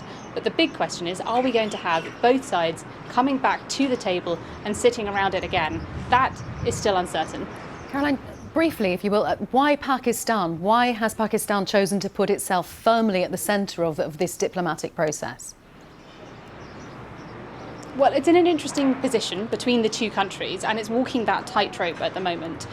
For Iran's side, it's obviously a neighbour with Iran. It shares a 900-kilometre or so border. They refer to each other as brotherly nations. There's a historic relationship there. And from the American side, that seems to be a more personal dynamic, particularly at the moment. President Trump seems to have a good relationship with the head of Pakistan's military, Field Marshal Asim Munir, regularly referring to him as his favourite field marshal.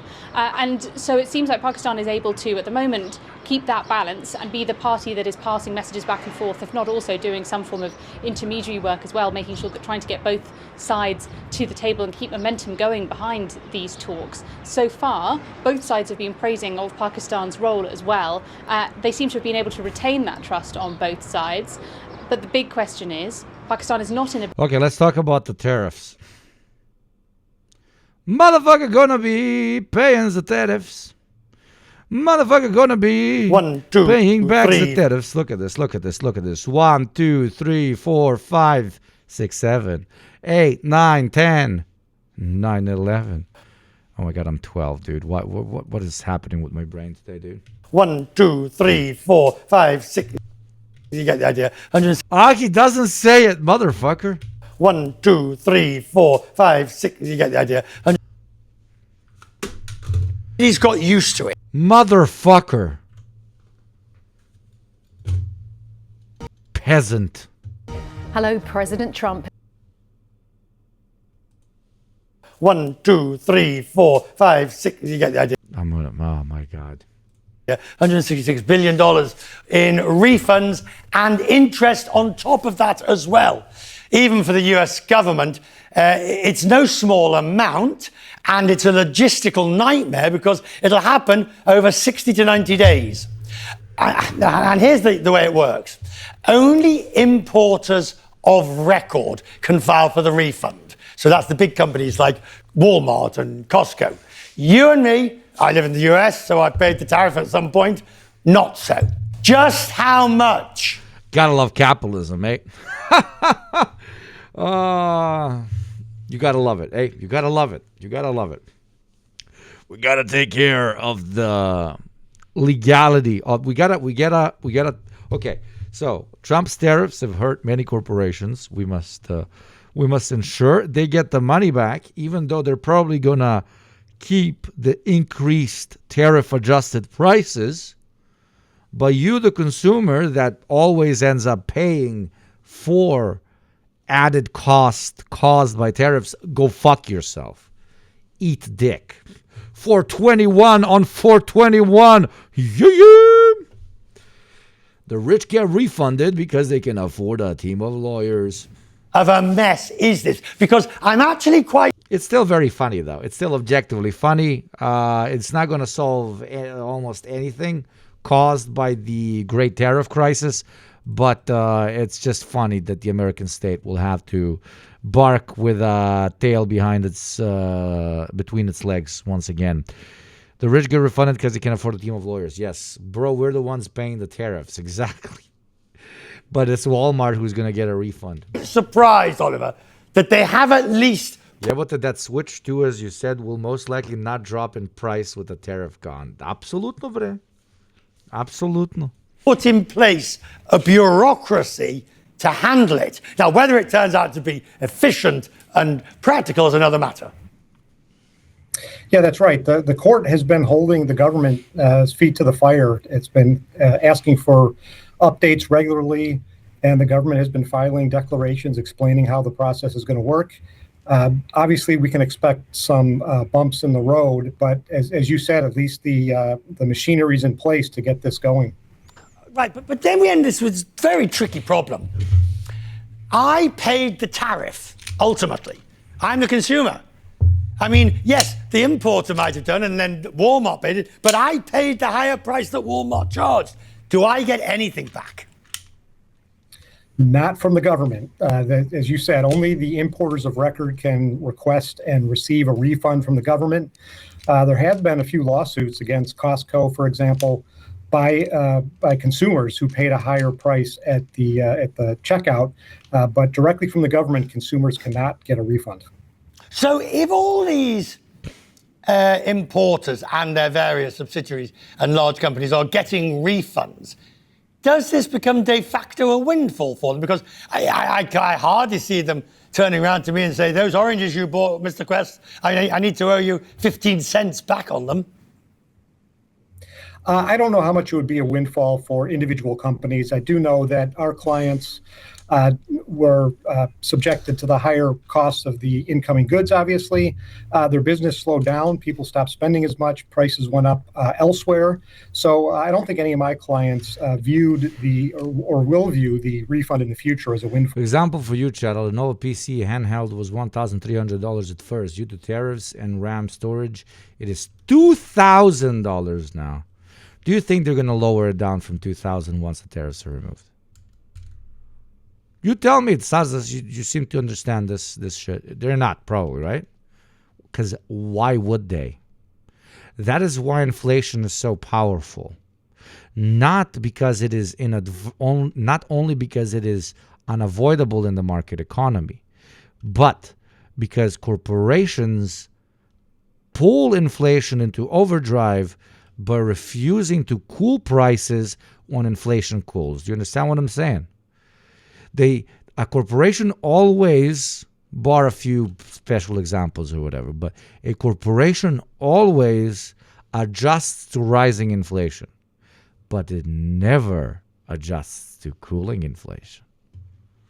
And we call this an efficient system, eh?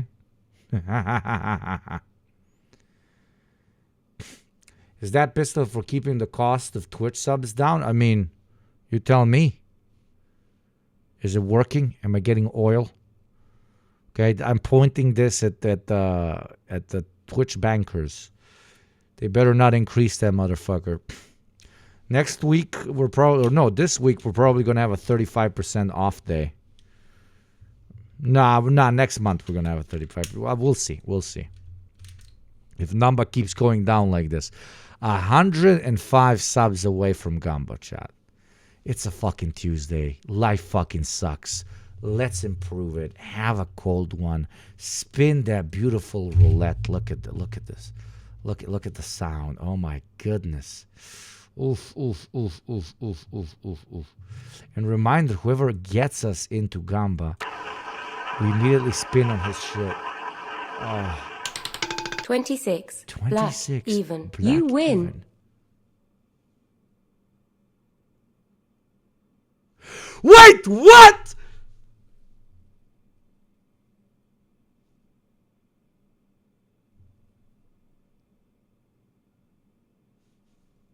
Did I put it on 26 and I spun it and it hit 20? This has never happened in chat. Or did I put it on? I put it on. What the fuck?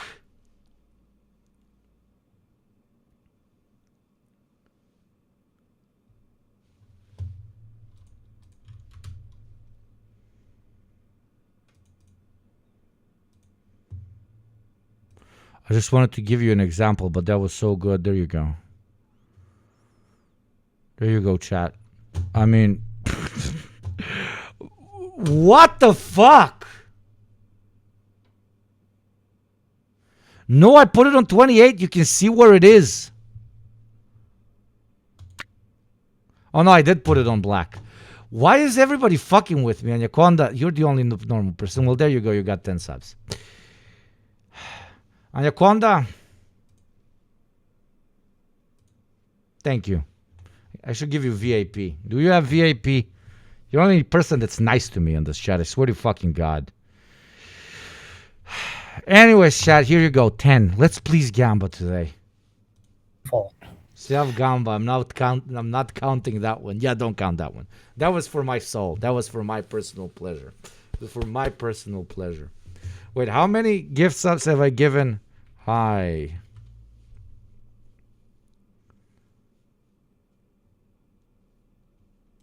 How can I see how many gift subs I have given? Over 4,000. Over 4,000! The way in which the whole tariff thing was introduced, and then we've now got this money. But is Gamba really not working on you guys anymore? That's fascinating. Or is it really the recession? Am I supposed to think of a new game?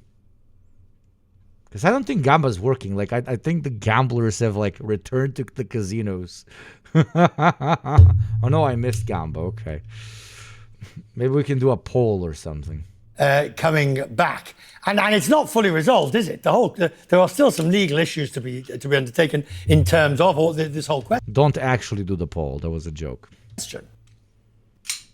Yeah, there is, but the court on Friday issued a great order. And the way it works generally is when you import something, the government will decide and predict how much you owe on tariffs, and that's called liquidation, after which the importer has a certain amount of time to challenge that amount.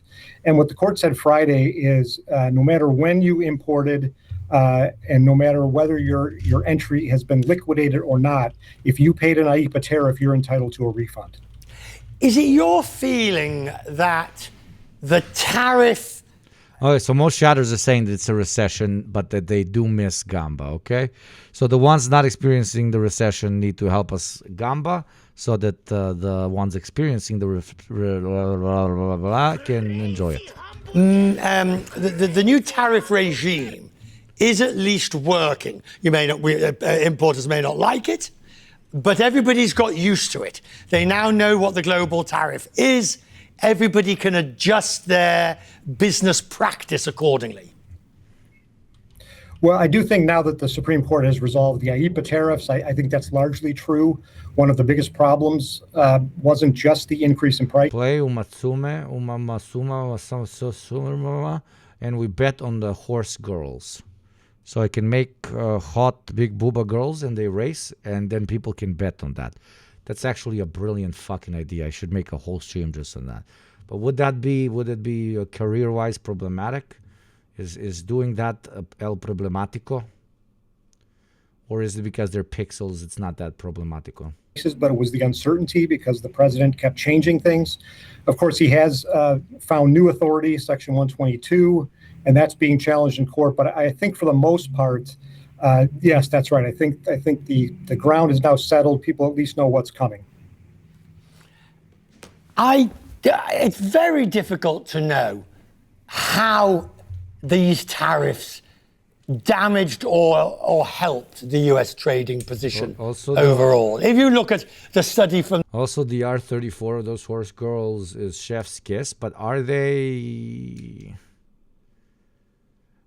set characters or can you customize them? Are they all like generated horses or they're like characters so they all look differently? Because I'm guessing they have to be characters for there to be Rule 34 off them, you know?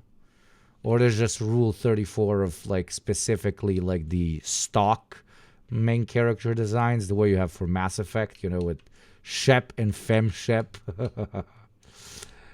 Uma Musume was a trend last year. There were even championship PvPs. What the fuck? Okay, so you can play player versus player in them? I'm so confused. They're IRL horses but made into anime girls. You guys told me about this at some point. They're unique from what I know. Okay, so how do you compete them if they're unique? You can't make your own horse.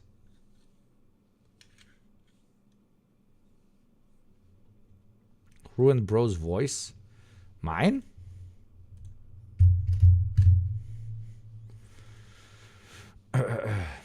I know what you are. So does your mother.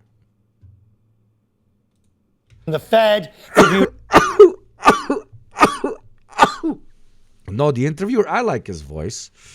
Look at some of the Peterson Institute studies, it all suggests that it was more damaging than otherwise. But we've also seen the economics show that the inflationary pass-through wasn't anywhere near what we had expected or some people had forecast. No, I think that's right, and nobody knows why exactly. But there's no question that small businesses were harmed. Someone out of business. I love the honesty there.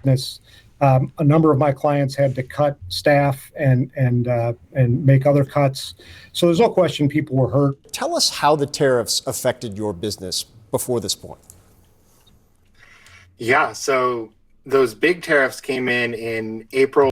I mean, I'm not that anked. I am a big Rule 34 guy. I'm not sure I should say that, but I'm a very big Rule 34 guy and always have been. Do you remember how this chat started? We were calling each other Goon Nation. You were goon soldiers. We were gonna take over Britain and make it put all the anti-gooners there. So yeah, don't worry about me, chat. I am a filthy fucking animal. Okay. Well, May, and it was just so expensive to get anything that I just had to half my production rate. Slow down everything my business was doing. Instead of making 30% more science kits like I planned to, I made a quarter less. So it was just a huge drop in my ability to deliver products. Jeffrey, one of the questions I have had, and it's based... I am not unk, I watch porn. No, my friend, trust me, the type of... I almost fucking said it. Fuck you, man. Let's just say that the type of shit unks watch, I don't fucking watch, okay? Which, of course, is a celibate Christian monk. Of course, I watch nothing. I watch absolutely nothing. I don't even have internet. I don't have the internet. It's in large part on Trump administration officials being very circumspect about whether we'd get to this point, and if we got to this point, what the actual outcome would be if you went through the process. Do you have an idea of the timeline here for actually receiving these refunds? When do you think David will actually get his money back? Well, that's a good question. We're hoping sometime in the next few months, but as you mentioned, there's $166 billion of refunds that are owed, and I think something like 330,000 importers that are owed. So this could be a somewhat lengthy process. I think the administration will probably do the easy ones first, and then get into the more complex ones. So. I think the best thing to do at this point, if you're an importer, is go on to the system and submit your claim. David, to that point, and again, uncertainty, I feel like has been your life since April of last year on some level. It certainly hasn't ended now, as we wait to kind of see how this all plays out to go through. Although obviously, because of the Supreme Court, you will be getting the refund. Are there impacts to your business that can't be undone, even when that money comes in? Yes, totally. What I've thought about is that every dollar that I paid in the tariff taxes, I've lost another dollar in my business just from all the disruptions from, having to cut my production. And that other dollar is a dollar I can't get back eventually from the government. It's a dollar that just doesn't exist in the first place because I just, had my workshop here in Virginia running really slow because I didn't I wasn't able to get my parts. Jeffrey, the president's answer to the Supreme Court's ruling was a 10% global tariff on all countries. A panel of trade and court judges have challenged the legality of this new tax. Do we have any idea where that stands today? Does this? All right, everybody, this was called Gulf, but actually Donald Trump is doing a live interview with CNBC right now. So we've go ahead and culled some of the most important newsworthy parts of that interview. We're going to start with this one, where Joe Kernan asks, you're saying that you need at least the prospect for a deal today or tomorrow, or else you will resume bombing. Here's what Trump had to say. You're saying that you need This is brand new from 30 minutes ago. At least the prospects for a signed deal today and tomorrow, or else you would resume bombing Iran. Well, I expect to be bombing because I think that's a better attitude to go in with, but we're ready to go. I mean, the military is raring to go. They are absolutely incredible. You know, I built the military in my first term. I'm using it now. The military, when I took it over from Barack Hussein Obama, they had it was so depleted, so sad. And I built it in my first term. You remember those big numbers. You talked to me about it once. That's a lot of money for military. I built it. We did a great job with our military, and we're using it now and rebuilding it, too. We've done a lot of rebuilding also in my first year.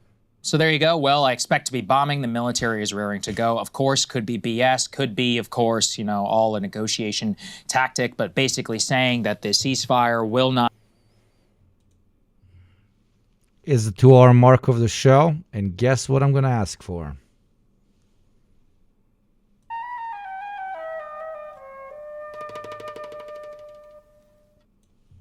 So, do your thing, chat. Not be extended. All of this is nonsense and has been in the past. Very obvious. I'm threading such a thin fucking line with that joke. Oh my goodness. Fucking mods are sweating right now. I don't give a shit. I owe nobody anything, okay? No group on planet Earth. I can fuck around. And find out what. I did a joke about how I'm going to ask for money and I played Hava Nagila. Oh my God, the world has now ended. Oh Lord, oh no. Oh, association of money with Israel. Absolutely crazy. Obviously could be extended. That was a risque joke. Anyways, chat, we have reached the second hour. This show has no ads. This show has no sponsors. If you know what I mean. This show is 100% fully supported by our phenomenal chatters. So if you want to help out a chatter by giving him a sub, if you want to subscribe yourself, $6 a month or free through Prime, do your thing, my dear friends. Thank you very much for your consideration. Let us hit that gamba. It is closer than you believe. And let's have some fun on this holiest of days. Thank you very much. At least that's the message that he wants going into Islamabad. Well, I'm just reflecting on what Jeremy told us, which is that, the Iranians were upset not only about Trump saying we're going to continue the blockade, but also about the continued threats that he insists on making. He made them Check. What the fuck? I did that risque joke and I'm not even getting oil. That's fucking incredible. yesterday saying he's going to bomb Iran. Now here he is again threatening more bombing. So, we can't let him become Seth Zinch. in terms of that guy knows risque fucking jokes, that's for sure. of trying to get the Iranians A bit too much even for my own taste. to the table, this is profoundly unhelpful, obviously. Yeah, absolutely. There's more stuff that is coming out. Let's go to the next one. This actually confirms something I was saying a little bit earlier about that ship that was headed to Iran. Trump is alleging that risque, no reward. there was something on board that was a, quote, gift from China. Let's take a listen.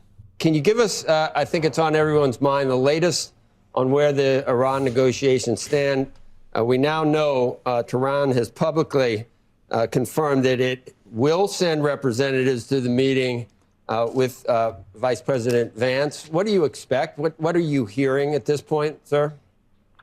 Well, as I said 2 days ago when they said they won't send them, I said they'll be sending them. They have no choice but to send them.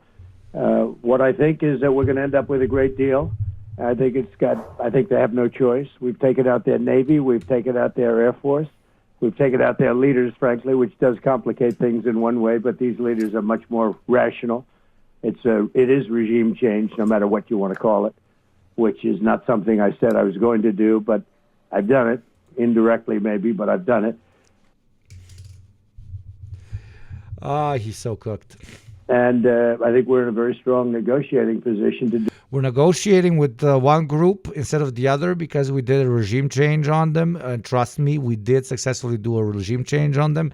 Even though I don't honestly know why I'm talking about this because I never said that we're going to do a regime change. But even if I did say we did do a regime change, it's like a 12-year-old puberty hit teenager. Do what? It's fucking incredible. It's my opinion is, no, Mom, I didn't do anything wrong because you said that what I just, but because you said that the thing that I did not do would not be wrong if I did do it, but I did not do it.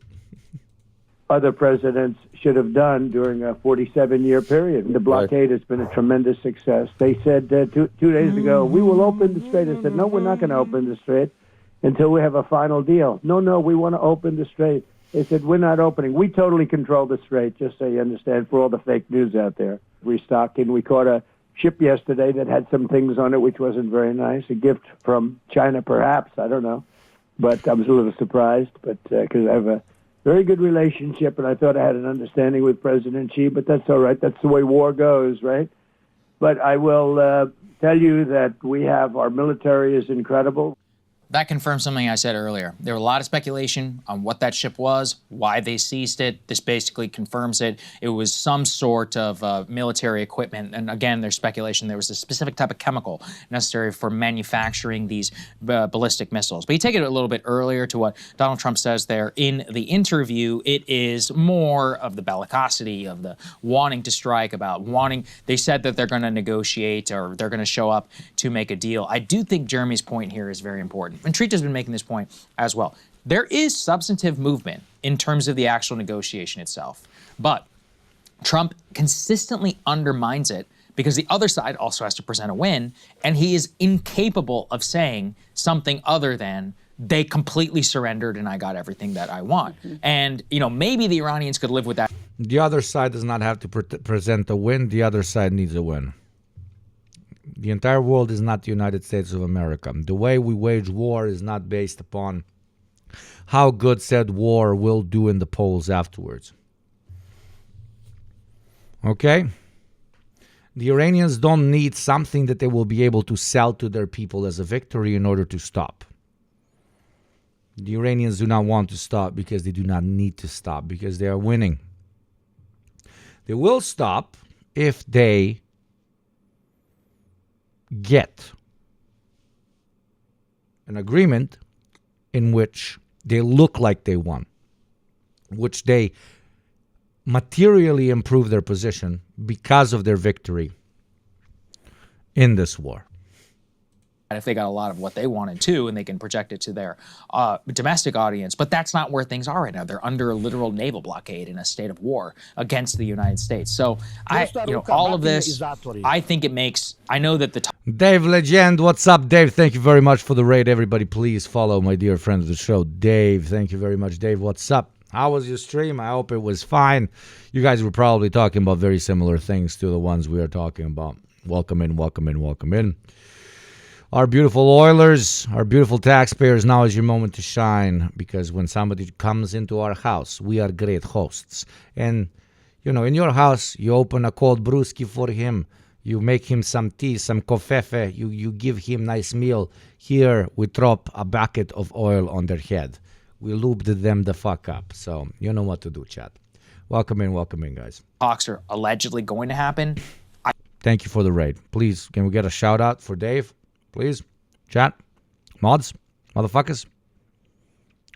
Thank you. A Cuphead already did it. Legend. Thank you. Kind of smashed, kind of zoomed. You know, 38 hours without sleep and going strong. Hope you're doing great, dude. 38 hours without sleep. What the hell you on, dude? What you're doing? Some dosing, if you know what I mean, or.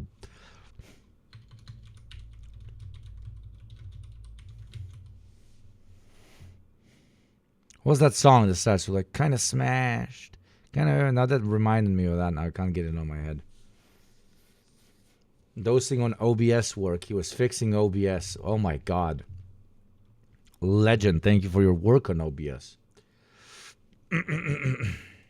I still think they probably will. Got stuck into a project and couldn't stop. Yeah. Make sure you get your rest, brother.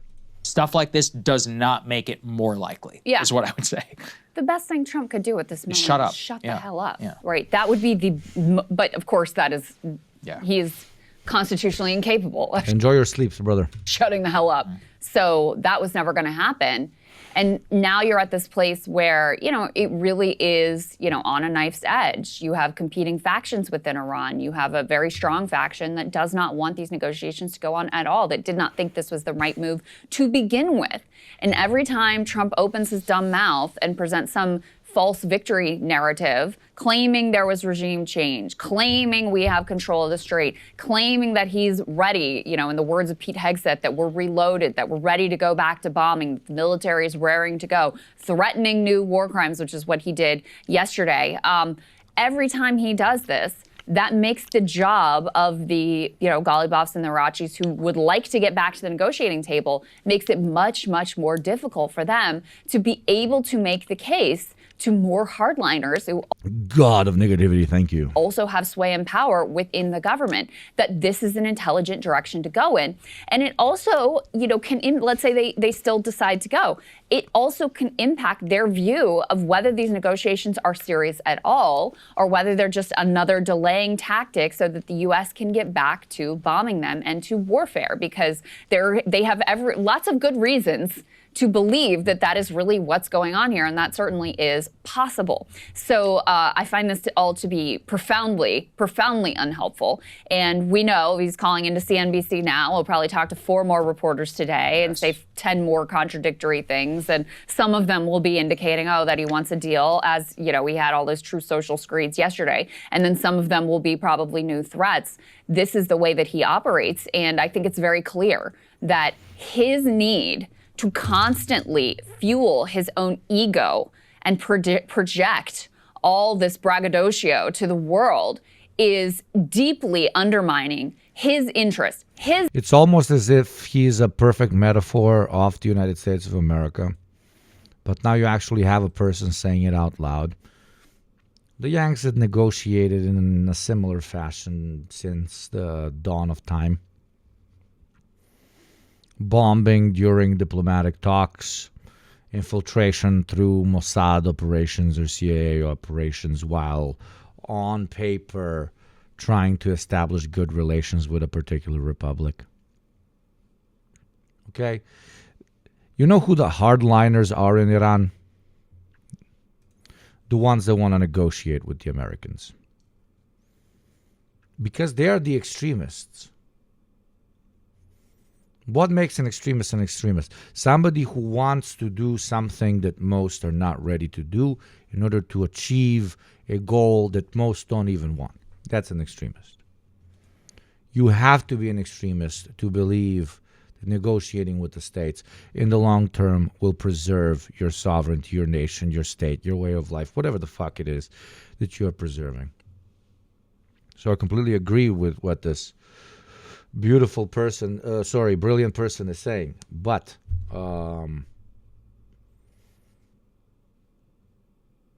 contextualizing Trump's big mouth as the core reason why this war doesn't just finish is naive. Thank you, Mordecai, for the 2, baby. Thank you, Mordecai, baby. And thank you, I don't think so, for the gifty. Who are our current top oilers? The Sarzas with 30. Adrian is online at 20. Adrian, second spot, not very like you. God of Negativity at number 3 and Goose Majeure at number 4. Nickel Pickle, only 2 behind Goose Majeure, who will be the top leader of today, who will get us to Gamba potentially, and who will pay their taxes before the IRS man comes. Only time will tell. Interest in getting to a deal and Dude, that definition of extremist is incredible. The fuck? Thank you. My job is to analyze, but a compliment from somebody as brilliant as you does mean a lot. Thank you. Hugo, would you ever play Metro on stream? That would be sick. That suggestion is a little bit racist. And absolutely 100% yes, I absolutely would, and I would really enjoy it. The second the new Metro game comes out, I'm going to play the shit out of it on stream. I will just be very annoyed by how they depict the red line, but it is okay. Or is the new one also going to be open? Is the new one also going to be outside of the metro? Not the older ones. I have played all the older ones like 2-3 times. I can't play it another time. Metro 2039 is going to be good. Does it have a trailer? So is it out of the metro? It's out of the metro, yeah?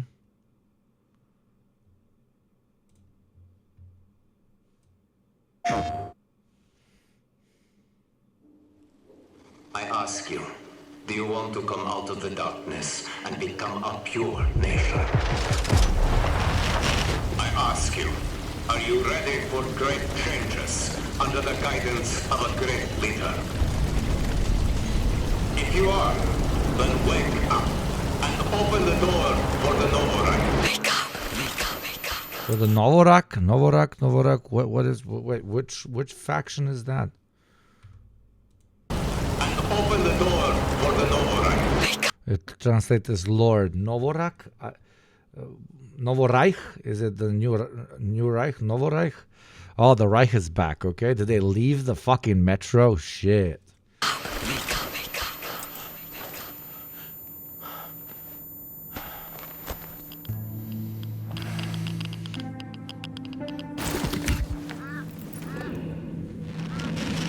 Wake up.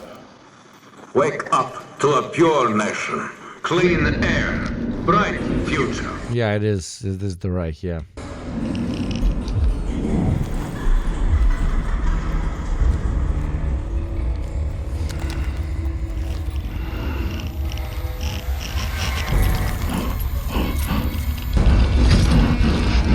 But I'm guessing we're not playing Artyom, are we?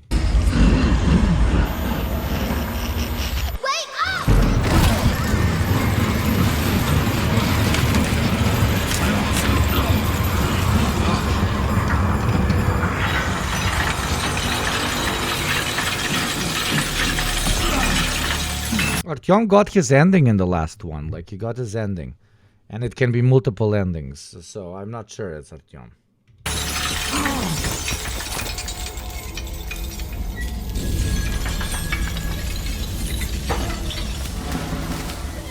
The Novorak says comply.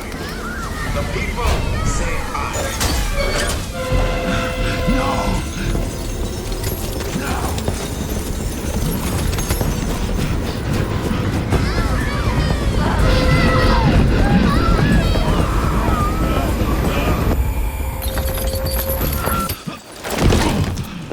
Fuck, it's a good trailer. Fear not the enemy's threats, for the Führer hunter protects you. Where are they taking them? Can you hear me? They do.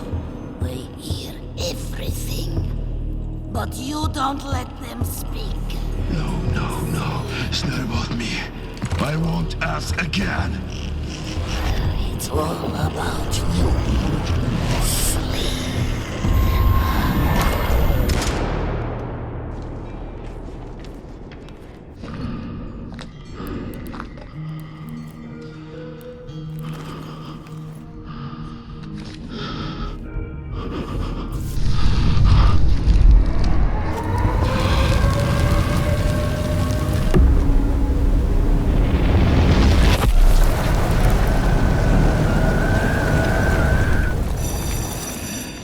Together now, children. The Novorak is our home. Either we destroy or we are destroyed. No one will mourn us if we die. Mercy is weakness. Our enemies have no pity for us. The enemy must be destroyed. The enemy must be destroyed. The enemy must be destroyed. The enemy must be destroyed. The enemy must be destroyed. The enemy must be destroyed.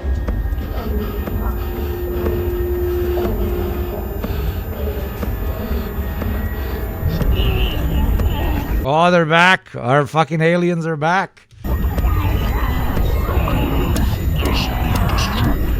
Wait, they look very fucking different. Shit, it's not how I fucking remember them. Whoa, whoa, whoa, whoa, whoa. I don't remember these guys.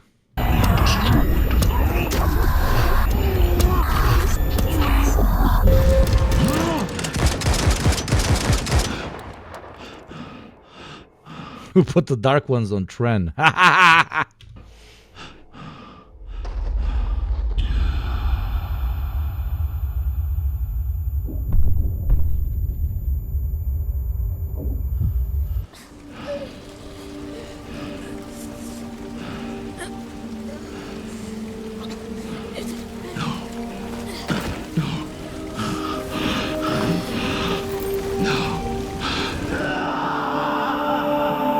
But this is an outside village burned down.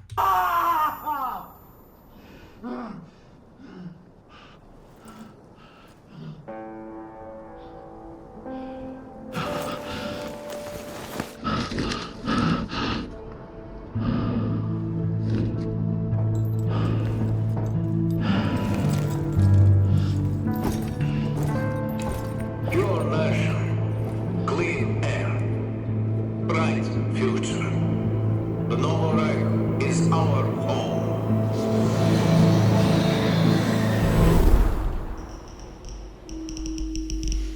Wow, slight political commentary there with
pretty interesting. Let's see how it performs. Pretty interesting. So is this one made by Russians or Ukrainians? That's the interesting part, because it's written by a Russian, and it, from what we can see, we're going back to the metro, so it's in Moscow. Developer is 4A Games, which is founded in Kiev, Ukraine. It's Deep Silver, isn't it? Yeah. So that's interesting. So the dev team that is mostly now based in Malta? Question mark. But still has a lot of people working from Ukraine. But do they have people working from Russia?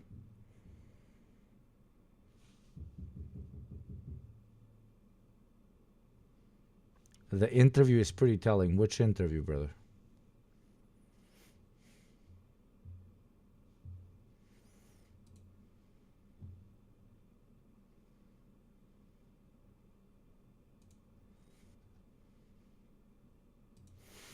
The Metro author is sadly a Zionist freak. Yeah, it's fucking... Whenever you look into anyone, it's always very, very fun to find out that they're incredible human beings.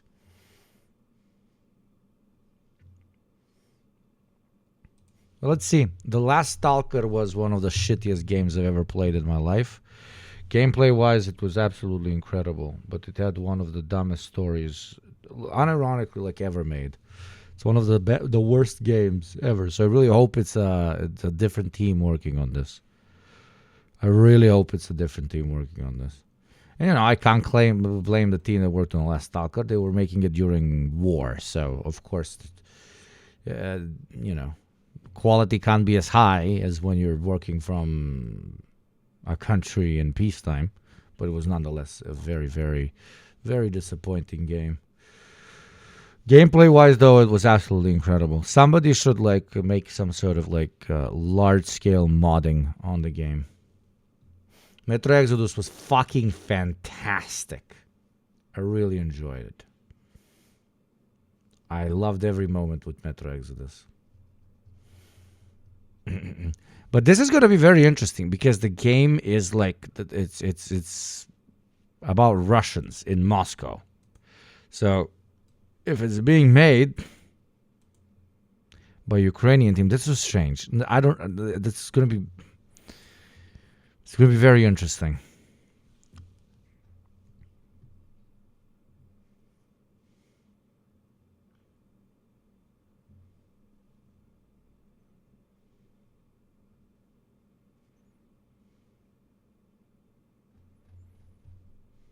Here, is this an interview? Now we're going into a rabbit hole, but I don't care. It's my show. As we reveal Metro 2039, the next installment in the Metro franchise. We at 4A Games are really proud to show you what we have been working on all these years. I know it's been a while since you last heard from us, but stick with us for a continued first look at Metro 2039.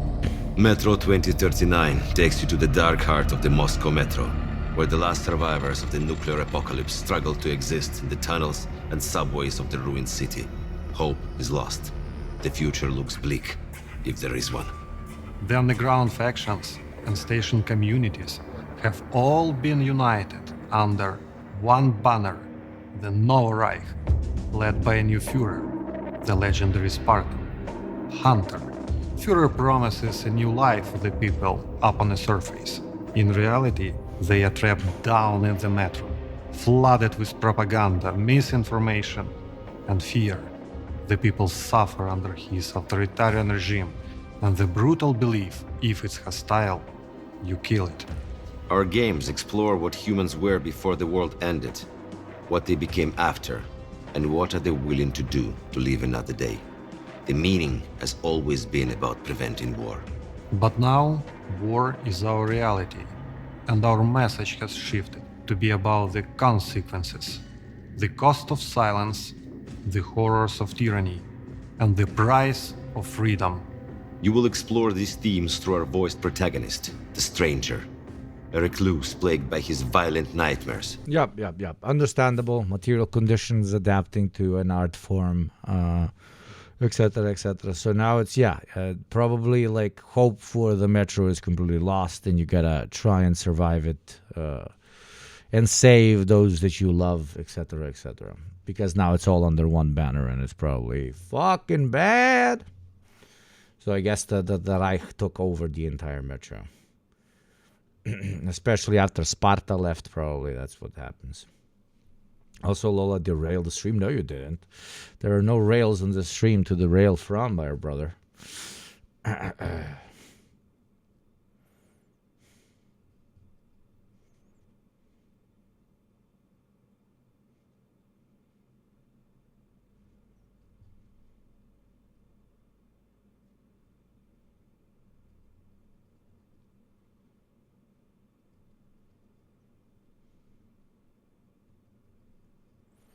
Metro with 4A Games isn't the same studio as Stalker. No, it isn't.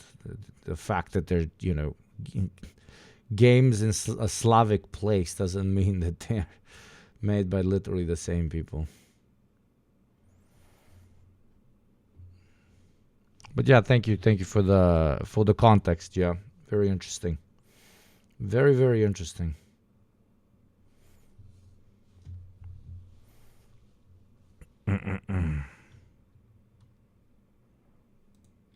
Getting himself extricated from what is a complete...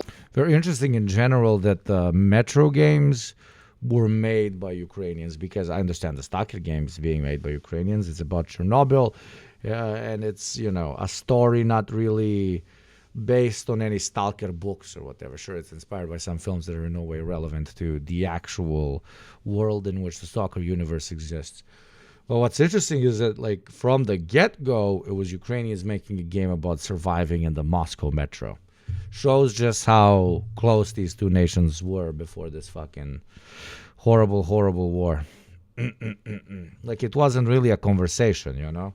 Like, oh, there can be Russians making games about shit that's happening in Ukraine. There can be Ukrainians making games about shit that's happening in Russia. We're basically the same, blah, blah, blah. But as always, you know, there's no stronger, faster, or more brutal way of creating a very, very thick line that defines we are this and they are that than the brutality of war, right? Metro is about Russia, I know. Metro is the war starts during the Soviet Union, so Metro is about the Soviet Union.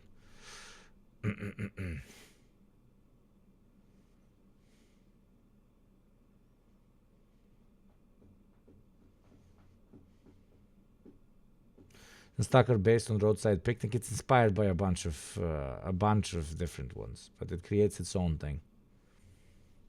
Yeah, let's see when it drops. Disastrous conflict on every single level. I was listening to an interview with Trita actually this morning before he came in, and the way he put it. Anyway, speaking of Stalker and Metro, if you want to support the Slavic man who has very thick accent talking about the politics and about the apocalypse, please do consider paying your taxes. There are 450 of you, and yet there are only 6 non-trick-swearing Westerners here that have big dinero. That must be a very big lie. Pay your taxes, developing world chatters. Pay your taxes, first world chatters. Subscribe individually, all chatters. Pay forward a gift to show your true, open-minded nature, chatters. And let the oil always flow. For the Metro needs it indeed. Escape to Tarkov is based on Stalker, also the game. Yeah, I never played Escape from Tarkov because it looks too much like my type of game, and I would just spend so much time. Trick the Rogue. Thank you, Trick the Rogue, for the 5 gifts. Be like Trick the Rogue. Paint the chat above my head purple. Let me elevate like an angel into purple sky and drink that beautiful purp. Yeah. You go voice acting, new Metro game. I love it. Both sides have to walk this careful balance of projecting a win to their population, but not doing so in such over-the-top terms that it ends up humiliating the other side and destroys the possibility of any sort of deal being made. And that is not, delicacy and nuance is not an area that this president is particularly strongly suited for. Yeah, I mean, the more that I just keep looking at all of these comments, it's clear he's manic and he needs to claim victory. And that's Trump. He's the same way. He's always has believed that he is his best communications director. He doesn't believe anybody else can do it. That's why he constantly undermines. Sometimes it works tremendously to his benefit. His ability to dominate everything, obviously, has been his sole skill set of the last decade. However, in this particular case, I think he's finally met his match in terms of... Dude, like, now imagine he's not talking about Trump. Okay, listen to this analysis, but he's not talking about Trump. He's talking about the United States in general. That is what I'm trying to teach you, not to differentiate the two. Okay, my friends? way. He's always has believed that he is his... Okay, now imagine he's just talking about the whole country, not necessarily the president, okay? Best communications director. He doesn't believe anybody else can do it. That's why he constantly undermines. Sometimes it works tremendously to his benefit. His ability to dominate everything, obviously, has been his sole skill set of the last decade. However, in this particular case, I think he's finally met his match in terms of where he's dealing with an enemy that he dramatically underestimated. And now he's stuck in this vice grip where he needs victory, but he also has to get some sort of a concession, but he hasn't totally crushed them and doesn't really have that ability without a full-scale invasion. So where things... Cinema. The United States of America, ladies and gentlemen and NBs. But you're in the game. What is... I remember this. Motherfuckers. But I am literally in game.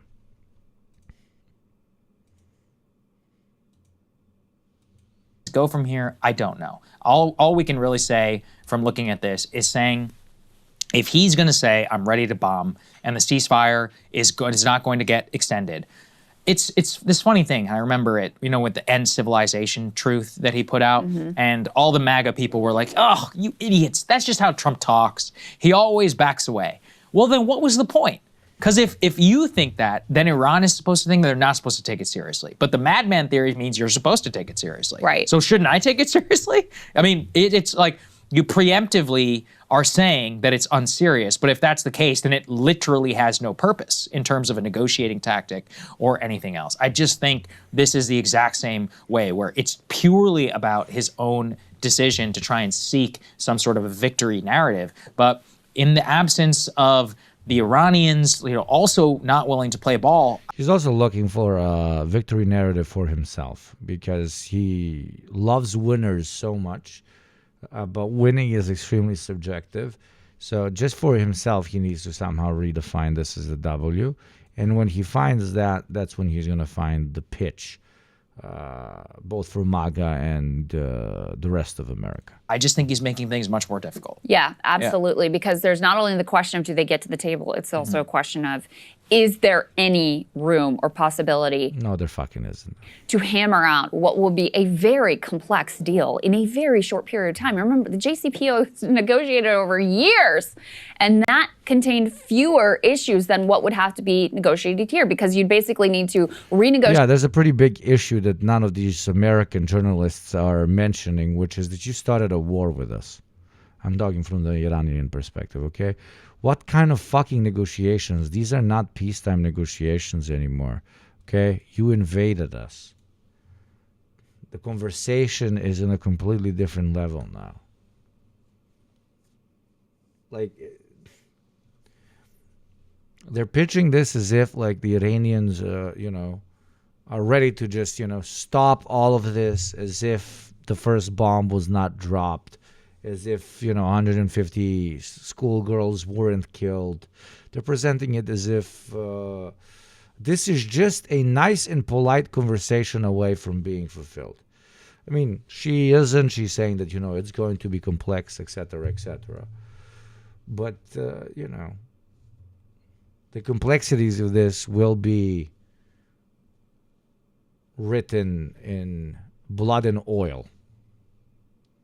Not only did they invade, they invaded during the previous negotiations exactly. These aren't negotiations, they're peace talks.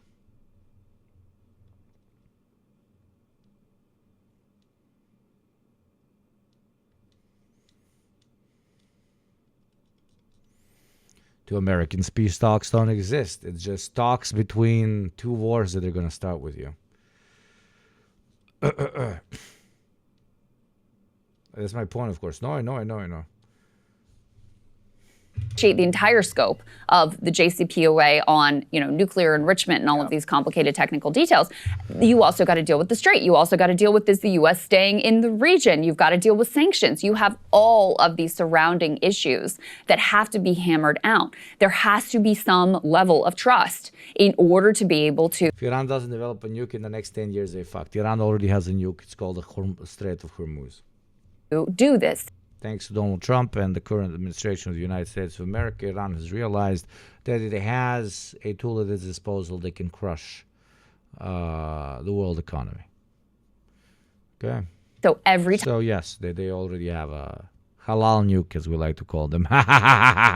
Time this president opens his mouth, he makes it more difficult not only for Iran to show up at all, but for there to be some sort of meeting of the minds, some sort of deal that both sides can live with. There was another interesting thing here on, you know, part of the topic we were going to originally cover in the Gulf section of the show today. How can you talk for 10 minutes and say the same thing? Over and over and over. There's still no clear indication whether talks between the U.S. and Iran and Pakistan will take place as anticipated. Speaking to American media a short while ago, U.S. President Donald Trump warned Iran that the time to make a deal is running out and that he does not want the ceasefire to be extended. Trump instead suggested U.S. forces are ready to go militarily and insisted he will not be rushed. Pakistan has urged both the United States and Iran to extend their two-week ceasefire set to expire on Wednesday. Preparations to host the second round of negotiations are still underway in Islamabad.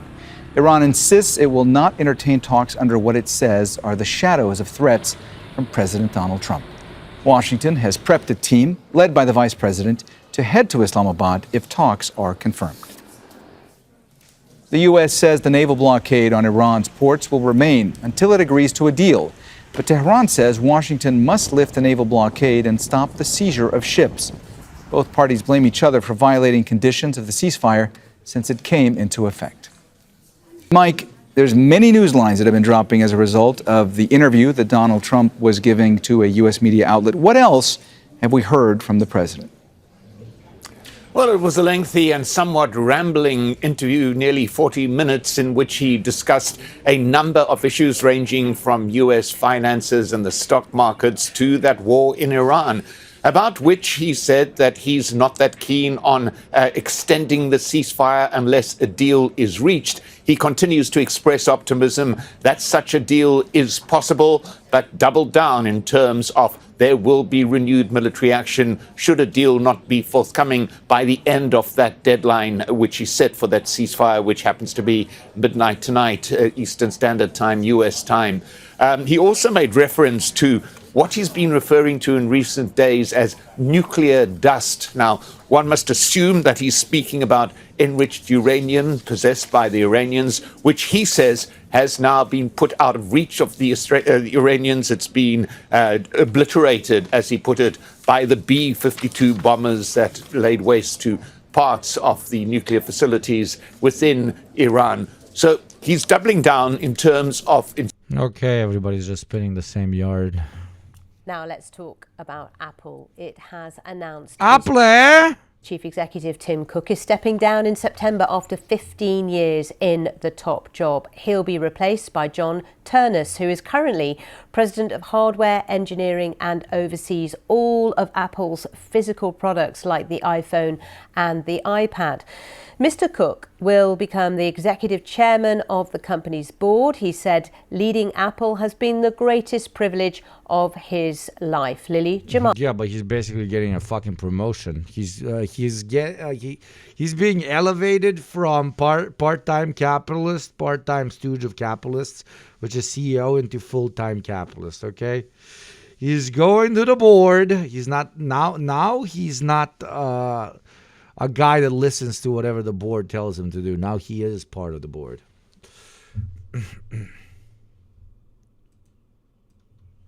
Important news: America contributing to kill one of their own soldiers via flu.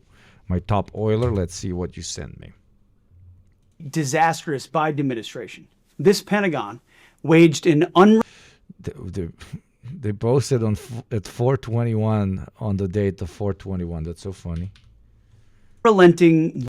The War Department is once again restoring freedom to our joint force. We are discarding the mandatory flu vaccine requirement, effective immediately. That's a great idea. Thank you, sir. That is so fucking good. I love this. There's no way this can go bad for the enemies of America. So, fucking based. Thank you, sir. Dude. Under the disastrous Biden administration. Fucking plague Marines, bro. This is what they're going to look like. This is the U.S. Troops in the future. Way.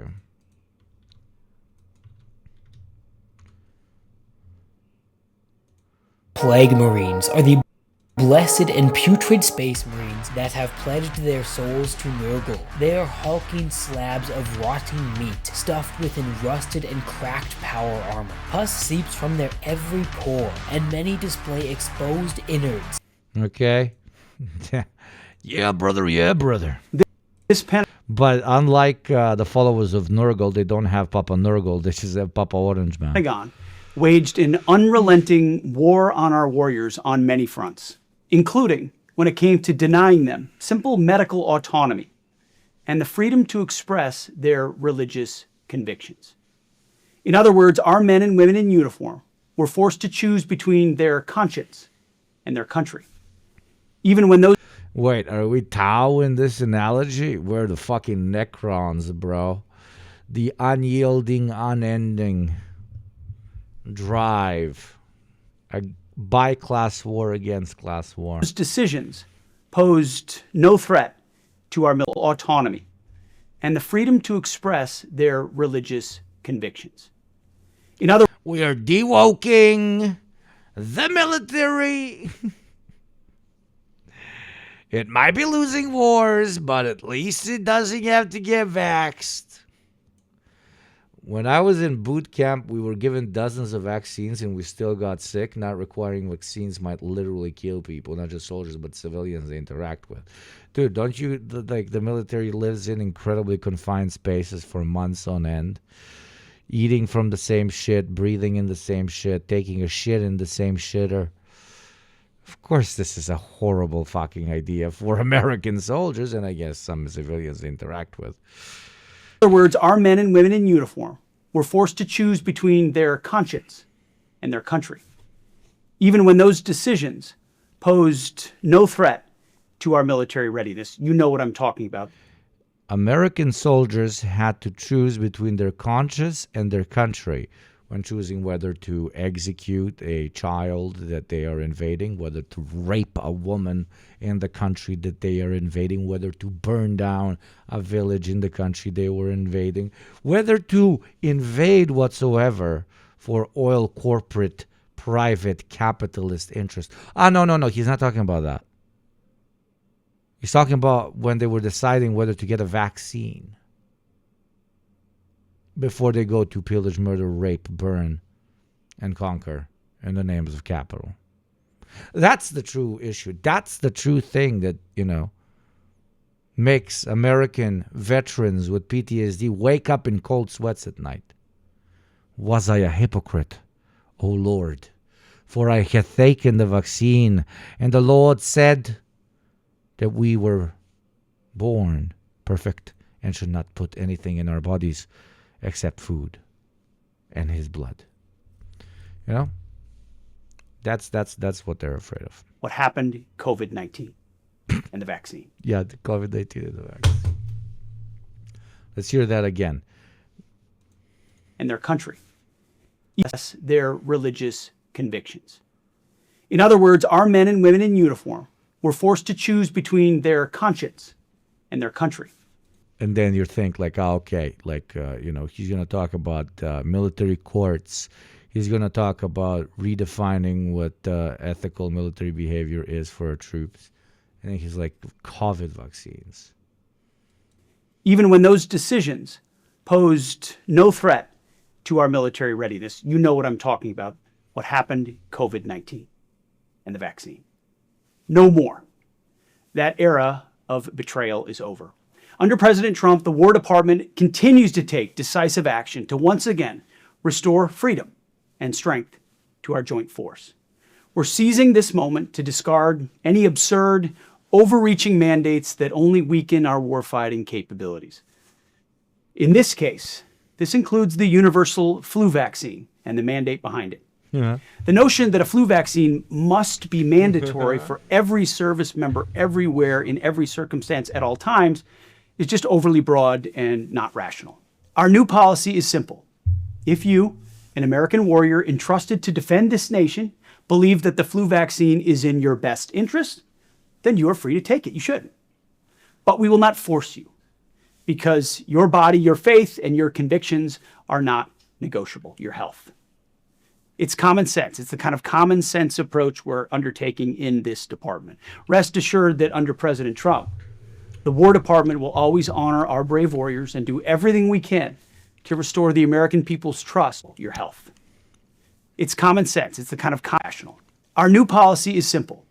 If you, an American warrior entrusted to defend this nation, believe that the flu vaccine is in your best interest, then you are free to take it. You shouldn't. But we will not force you because your body... Listen to this part. Because your body, your faith, and your convictions are not negotiable. Your health. Are not negotiable. Or your health.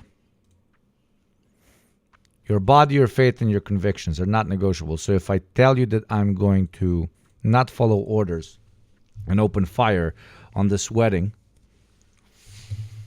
am I going to be taken to military court or not? Oh, I will. What if I say that I think this is an unjust war and I don't want to get deployed in Iran? Oh, court-martialed as well. But if I say I don't want to get vaxxed, based. Okay. Your body, your choice. We are the wokes now.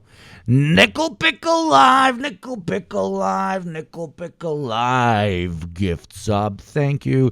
Goose Measure, the gift sub, thank you. Pain is gone. Every vaccine at a time. The difference is not getting vaxxed kills people, and they like that. It's common sense. It's the kind of common sense approach we're undertaking in this department. Rest assured that under President Trump, the War Department will always honor our brave warriors and do everything.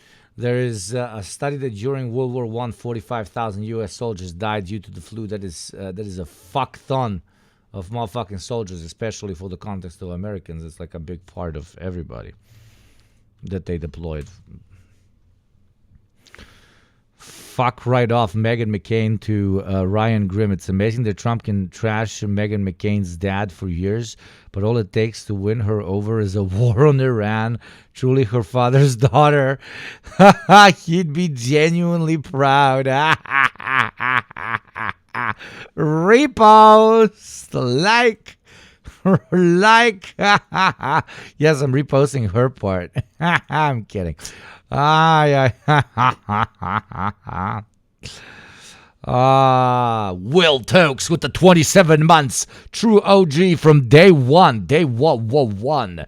Hope all is good, comrade. Heard you had cheap gas in the Balkans. Any despair? Of course, brother. Tier 2 for 27 months. I will send you a gallon. Celestial Gecko 4 months starts a motherfucking train. Oh no, my Hormusi isn't ready. No! Oh my God, it's in. 2 carts are in. Oh my God. Spread those cheeks and oil that motherfucker up. Let's see how far we can go, chat. Let's see how far we can go. Has more details. Tim Cook has held the top job at Apple since 2011 when legendary co-founder Steve Jobs stepped down due to... Let's do this. Let's make it interesting. Let's make it interesting with the hype train. So let's make a poll where you can vote with channel points. So it's a Gamba poll or whatever it's called, where you bet on how far the hype train is going to get. Okay? So the way it works is like this. It's kind of pay to win, but you can also get your channel points. So so give them options from 1 to 15, for example, or whatever. So the higher the level is, the less people are going to bet on it. So your win is going to be bigger, but obviously it's harder to get to the higher train. But if you double invest and you invest in the hype train moving and your channel points, then you get to double both at the end. I think that's fun. I think that could be fun. A new thing that I'm inventing on the spot now. On the spot.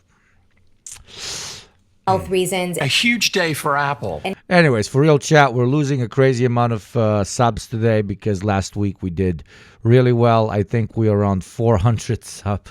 300? Yeah, we're on 300 subs down.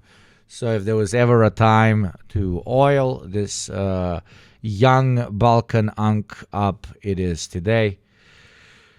And also you get to, I guess, bet. So now you have a poll as well. So you get to bet on predict 8, 10, 15, 25. But no, you gotta have ones under 8.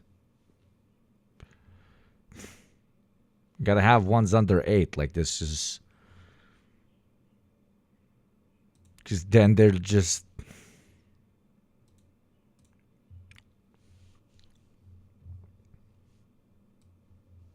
Oxymoron, that was the point. That's why it's funny. Redo it. Put ones that are under 8.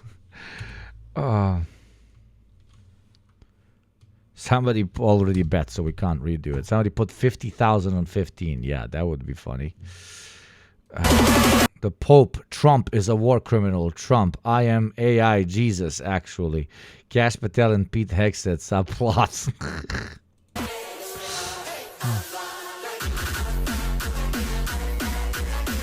This is also Havana Gila in the background. I believe 50K on 25 plus. Dude, they can't even move into level 3.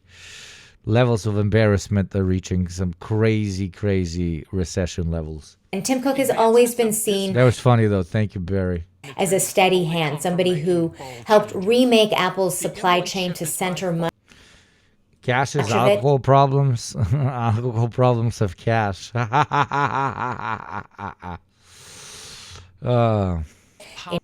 In China. Since he's been at the helm, the company has released the Apple Watch and AirPods. Okay, now we have a prediction. Chat, let's predict. Chat, open the top. We have a prediction. 50 seconds left of level 2. Save my ass from level 2. Come on. So we got 10,000 on 9. We got 0. Easy bet if you bet on 3. Oh, why is there no bet on 2? We're currently on 2. Okay, I give up. Pods. They have moved more deeply into services, but there also have been some. Okay, so it's saved. Okay, you saved it with by subbing. Okay, thank you, Trick the Rogue. Thank you, Mordecai. Let's see if this game is fun. Okay, so the following thing. So this is like a snake eating its own ass. It's almost an MLM. I feel like I'm starting a pyramid scheme. So now you can put your channel points into hype train levels, but you can also sub to move the hype train around. Okay, so do your thing. Earn some channel points. Earn some oil ranks. Let's see how it goes. Now it's peaking at level 9 is at 60,000. A lot of people are putting in level 7 hype train 90,000. Okay. We got UD1020 with that 5 gifties. Thank you very much. Nowhere on Twitch do you have these spontaneous, brilliant ideas. 69,420 on level 7. By who? By you, Barry? Barry. You're the fucking OG oil king. You're supposed to be betting on 9 and stimulating that 9. Right now we're at 5 and nobody has bet on 5. So you guys gotta move it up. We're gonna lose all your channel points. There's over 150,000 channel points on the line. Okay? You gotta move it to level 7 in order to get those 95,000. Do you understand do you understand English, motherfucker? I'm a broke boy until Friday. No. You're supposed to like hype them. It doesn't. Don't worry, my brother. It's not. Okay, there you go. Nickel Pickle knows how to play this game. So Nickel Pickle probably put money on.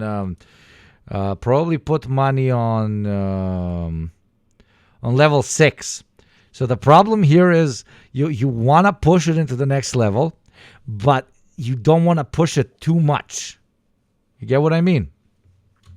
Because if you push it too much, then it gets out of the level that you are betting on. Comprende? This is so entertaining, actually. I haven't had this much fun in a second. Wait, whoop. I love new things.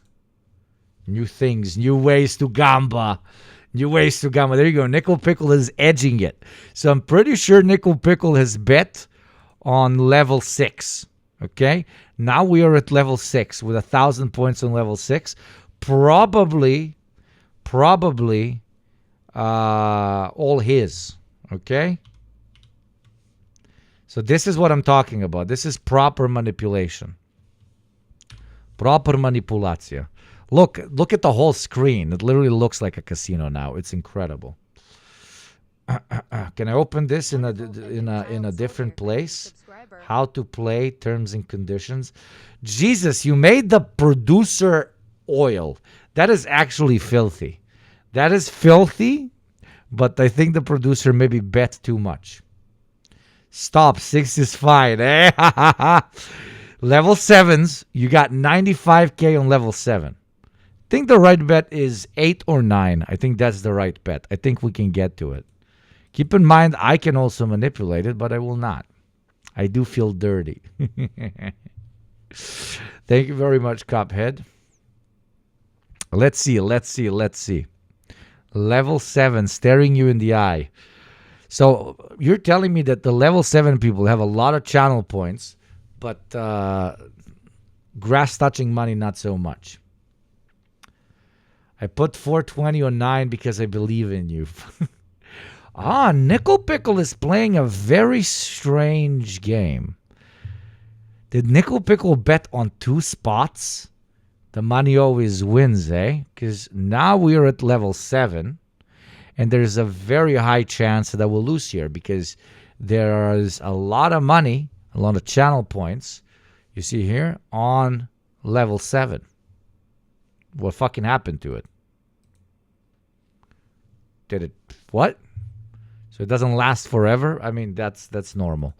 So what were the bets? Let's see how far we get. Also, Western taxpayers, you know what to do, babies. Let's fucking go. Notable flops, including the Today's the day. If you donate once a week, today's the day. Trust me. Apple Vision Pro. We're gonna get 8, lol. I mean, you think so? Which never quite took off. Still, since Cook has been CEO, the company... This is like betting on horses, but like the people betting on the horses are horses. No, the people, like it's betting on bettors. So you're betting, the people betting are also the guys running. Has gone from a $350 billion market cap to a Sorry, didn't know how long the live stream will. No, you're fine. $4 trillion market cap. So it is one of the most important companies easily in Silicon Valley. He has also successfully navigated 2 administrations of U.S. President Donald Trump, navigating Trump's tariff wars and geopolitical tensions between the U.S. and China. That has actually drawn some criticism from people who say that Tim Cook has been too cozy with the current U.S. president. The new MacBook Pro is... John Ternus, on the other hand, is a new face to many people outside of Apple. Level 6, we entered level 7. There is a lot of money on the other ones. Can I see the predictions? But he's actually we can't see it. Spent about half of his life at the company. He's currently the senior vice president for hardware engineering. And when you think of Apple, you think of hardware. He has been instrumental in the company's telling of things, in the release of products like the iPad and AirPods. He has also been there for new generations of the iPhone, which is, of course, Apple's most important product. The question is, will John Ternus make big, bold decisions? And can he help Apple introduce that next blockbuster product that will make the company as culturally relevant as it once was? Okay, I have the list here. Wait, I have the list here. Very good job. So this is the list, okay? We got 9 with 69,420 points. We got level 8 with 66,000. We got level 7, which is looking like the largest number of people have edged towards. There's a lot for guys that bet on level 8 and level 9 to lose, so I suggest they do something about this, okay? Well, let's unpack that with Sunena Sinha Haldea, who's Global Head of Private Capital Advisory. I don't think so. It's not losing those channel points. You already lost too much. Legend. But be very careful of how you edge the trade, my friend. And thank you very much for your taxes, as always. I don't think so. I hope you know how much you're appreciated. You really are. Not just as an oiler, but a member of the community. And a professional clipper. You're insane with the clips. Level 8. Okay. So now I don't know if I don't think so. Bet on a 9 or on an 8 or on both. Okay. See how I confidently said we would hit 8? Motherfucker. Then I shouldn't have motivated the other Oilers. You would have dropped like a 30 or something. Okay. So now we know that I don't think so wants level 8. Which means that level 9ers are out of a large oiler. So they gotta either team up, a lot of them with 1s, or they need a large oiler to save them. There's no other way that level 9 horse wins. I don't think so. Guessed a 6. What? No way. What? What? Then just a complete schizophrenia. What is happening? What the fuck? At Raymond James. Morning, Sunena. I do remember when Tim Cook took over from Steve Jobs, and you just think, man, those are huge shoes to fill. And I would say for John Ternus, it's a similar scenario, would you? Indeed, he does have gigantic shoes to fill. There's not that many CEOs that can almost 10 times, 11 times the valuation of a $350 billion company that he inherited from a legendary founder like Steve Jobs. But come on, it's the fucking phone everybody uses. It's the fucking MacBook rich people use. It's got the most established fan base on planet Earth. Changes between two models are almost not recognizable, if even recognizable. The only thing that the new CEO needs to do is not get swallowed up and spit out by Chinese tech and maybe some emerging European tech and Korean tech. That's it. That's literally it. So their entire job is not to fumble the bag, respectfully. This is one of the most successful commodities and commodity brands in history. It changed the world forever, and we will never be the same. Let's not lie to ourselves. The touchscreen app-filled phone did. Most of us wouldn't be here doing what we do if that did not happen. Of course, we all know that most of the things that went into the iPhone were created through public funding, but then made into the phone thanks to proletarians inside of Apple proper. Steve Jobs was just a very good marketer that managed to market it properly, which is a skill of its own. I'm not undermining it, but is not, Steve Jobs invented this. My rant basically is, it is your bag to lose. And I think that's why they did the CEO swap. It's not as important of a position as it was, especially after the potential PR derailment post Steve Jobs. Speaking of derailment, level 8 hype train at 5%. Looks like 11 people that have bet on 9, 7 of them are going to lose 69,000 of their channel points. Will you save your channel points or sacrifice them for a bit of oil? The choice is yours, mon ami. Doom.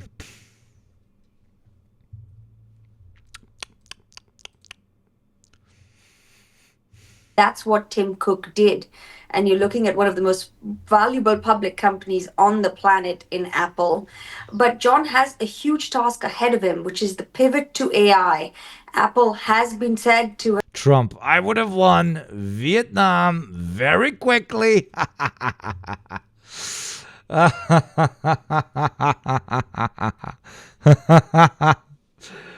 Anyways, congratulations to level 8 betters. Good job. Well done. Level 9 loser as hoes.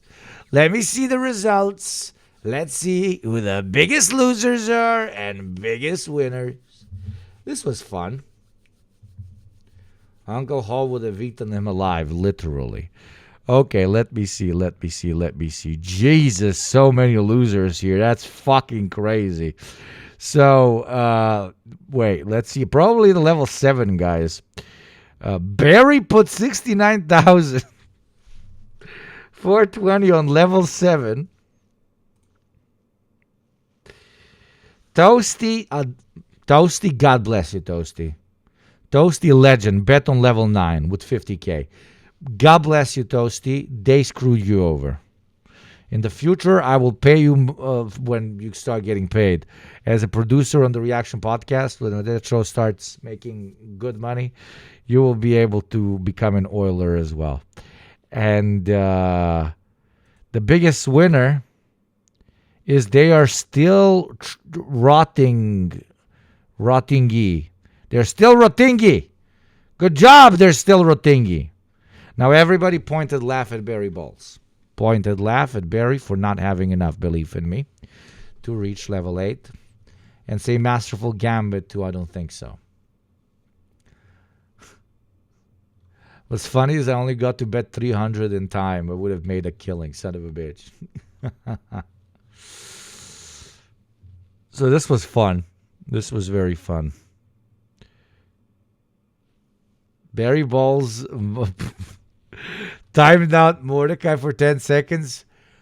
Point and laugh at the cop for being bad at the casino. Point and laugh. Don't worry about the timeouts.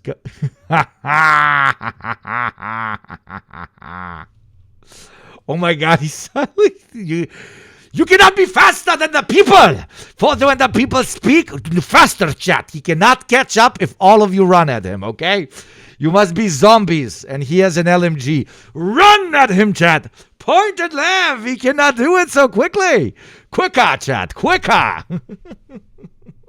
Oh my God, look at it. Poof, poof, disappearing. Poof, poof, poof. Quicker, chat. Span that motherfucker. Oh. Legendary. Wait, we got some InfoWar updates. Thank you so much. News for you. It's looking very likely that Tim Heidecker announces his new role as creative director of InfoWars. Hey everybody, I got some breaking news for you. It's looking Do they only pick them based on their voice? very likely that Global Tetrahedron will seize control of InfoWars in the coming days. The folks at Global Tetrahedron have asked me to step in as to run the show over there and become a big part of the future. So we're exploring. Sorry. My name is Tim Heidecker. He's so good. He is so good. I'm just here to let you know that I am now in charge of InfoWars. It's an honor The bits that are going to come out of this are going to be class. to take over the reins and chart a new path towards the future. We're looking forward to relaunching the site. You can't take something over and then act like you're somebody, even if you say it's a parody. You can do a parody of somebody, but none of you took something from them. Right. We've already checked with lawyers, so they're in deep shit. I'm already suing the Democrat Party law firms. Already got civil rights lawsuits. So you think, look, just because you're wearing my shirt, don't mean you're me. So let's be 100% clear. That's why he's shirtless, because he's doing the allegory that they took the shirt off his back. That's so funny. I love this bit of me throwing the camera, the mouse at the... It's so fun. Because it looks cool. Like, wait.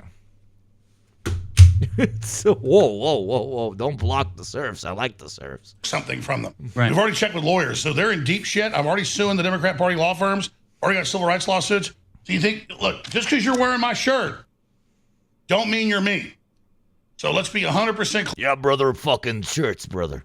Who have been left behind in this AI reinvention of tech companies. And it's done this major deal with Google's Gemini now. And it's up to John to roll that out and stay ahead of the zeitgeist when it comes to AI.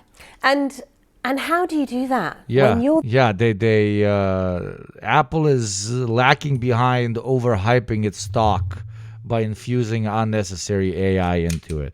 I'm not saying that it did not infuse unnecessary AI already into its system, but they're not going overboard the way everybody else is in order to generate additional capital through, hey, the investors invest in us because there's AI added to the word that describes one of our products.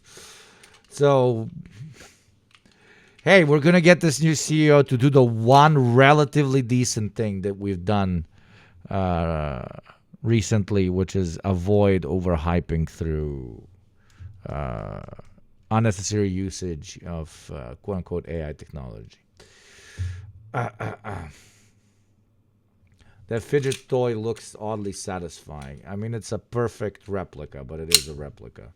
Twitch. Like, this pull down is hard. Like, it's very hard.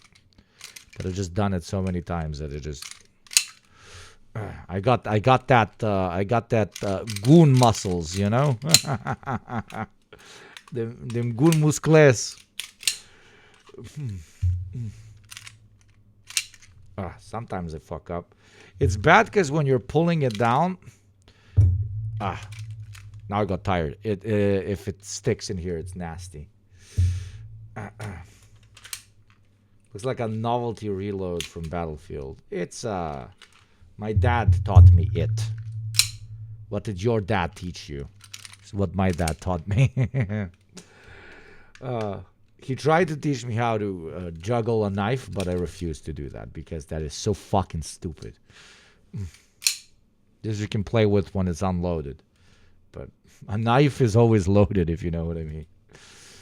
My dad taught me how to steal. Fucking based. What kind of shit?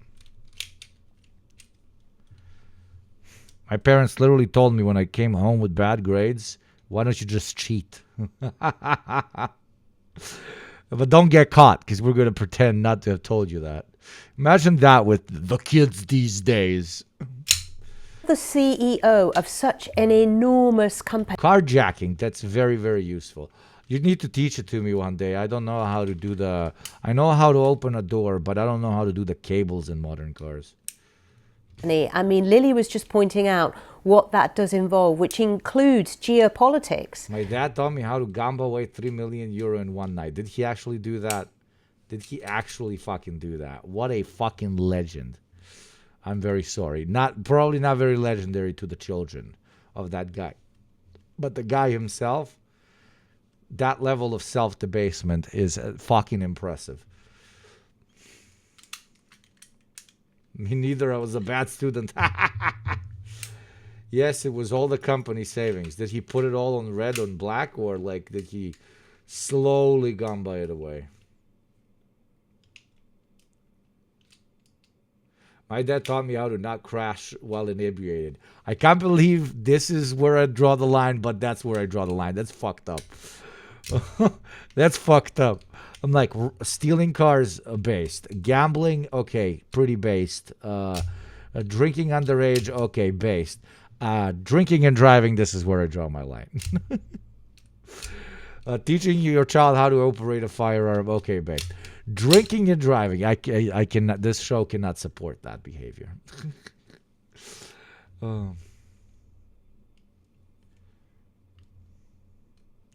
It was slot machines. Dude, you know how long it takes to lose 3 million slot machines? I mean, it doesn't have to, but like it's insane to play on slot machines with high cash. I mean, it's insane to play on slot machines in general, but you get my point. You got more soy than drunk driving advocate Hassan Hamar Piker. More at 11. Do not get your first DUI. Just call an Uber or walk. Yes.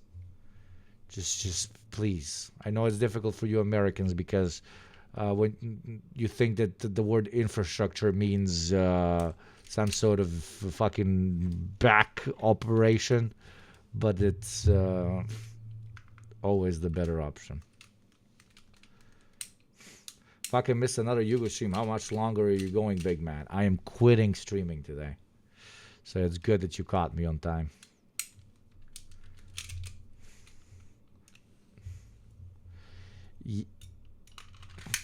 Infrastructure, I hardly know her, yeah. She's not very fun. She keeps taking you places really conveniently. I mean, Tim Cook was criticised to a degree for being cozy with President Trump, but isn't that true with all the tech bros? It's kind of the way they've had to be. Indeed, because they're so influential that influence gets them unique. Really quitting? You serious? Yes, I am under 5,000 subs. I no longer feel like a big deal. And my ego has been wrapped in feeling like a big deal because I have 5,000 subs. So now because my ego is very low, I will go and become a hedge fund manager for Boeing and something else that kills people. Access, and they're able to use that access to, of course, advance their own companies. You know what they say. If you have 5,000 subs, you're a socialist.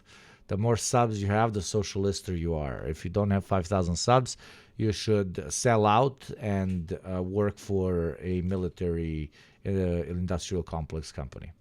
Cigarettes? Oh no, that's. Are you comparing cigarette sellers to the military industrial complex? Are you fucking crazy? That's unironically a joke that everybody has about Americans. You guys are like, I can tolerate doing global imperialism, but smoking indoors, that is where I draw my fucking line. Deep fried cheeseburger salesman, nah. I need some big dollar shit, yo. I can become a franchise guy. Can't believe we got John Apple before GTA 6. Before you started streaming, he was defrauding orphanages. Little known fact. Listen, they were not orphanages because the kids that were stayed there were over 16 years old. So there were adults in some countries. So that's not an orphanage. That is a boarding school for the impoverished. So robbing them is not as bad as robbing an orphanage. I would let you know, okay?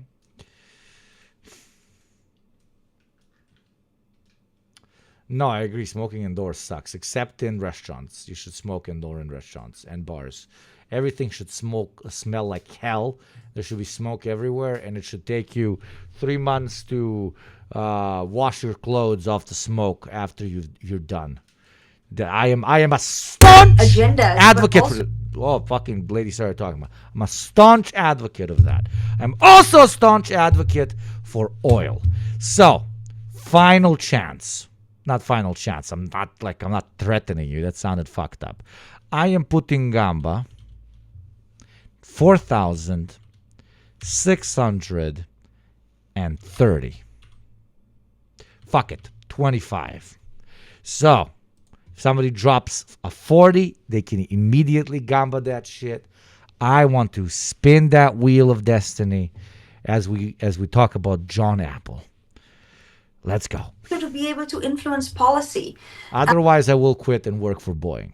And that's what they all have the opportunity to do. The question is, how do they use that opportunity and that access that's given to them by the influence of their products? And John will have that and more. But the world in tech is changing so fast. Apple has done an incredible job under Tim Cook of making it part of all of our zeitgeists, from products to content to... Blow out some eardrums, bro. Sorry, I dropped that thing too hard.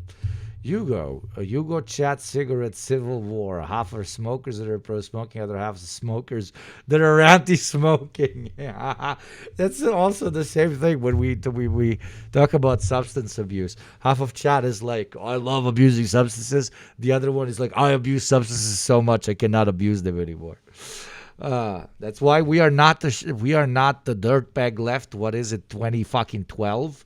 We are the shitbag left, okay? We're the degenerate leftists. We fund the revolution not by robbing casinos, but by being very good in casinos, okay? Subscription to wearables is part of our healthcare routine. While singing Hava Nagila, blad. For many people who use the Apple Watch and so on. So the question for John is, how does he continue to maintain that market share, but also... Question is, how many here have hyped the new Reaction podcast? I don't know if you've heard, but there's a new show in town called The Reaction Pod. !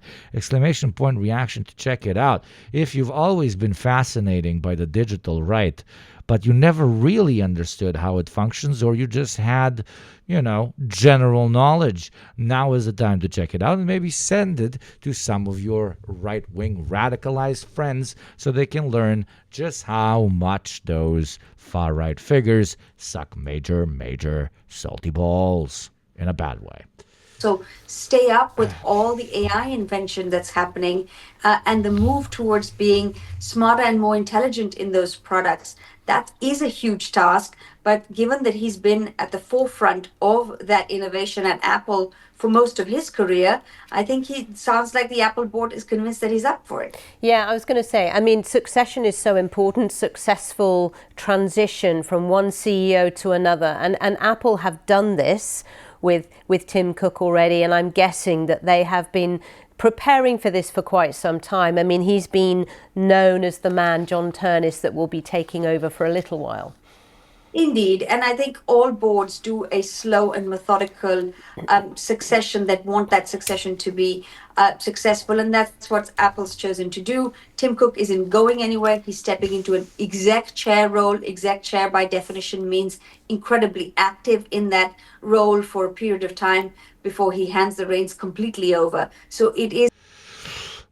Wait, Hugo, what are you talking about? I think we should fund the revolution by selling narcotics to the elites and then one day putting fentanyl in it. Dude, fucking keep your fucking shit in your head. Shilo, jebote kurac. Gonna get us fucking fetted the fuck out here with those horrible, evil ideas that make no sense, that are also very evil. Speaking of smoking. Now, children aged 17 or younger will face a lifelong ban on buying cigarettes in the UK as the tobacco and vapes bill clears Parliament. I can't wait for the gang wars between cigarette cartels, okay?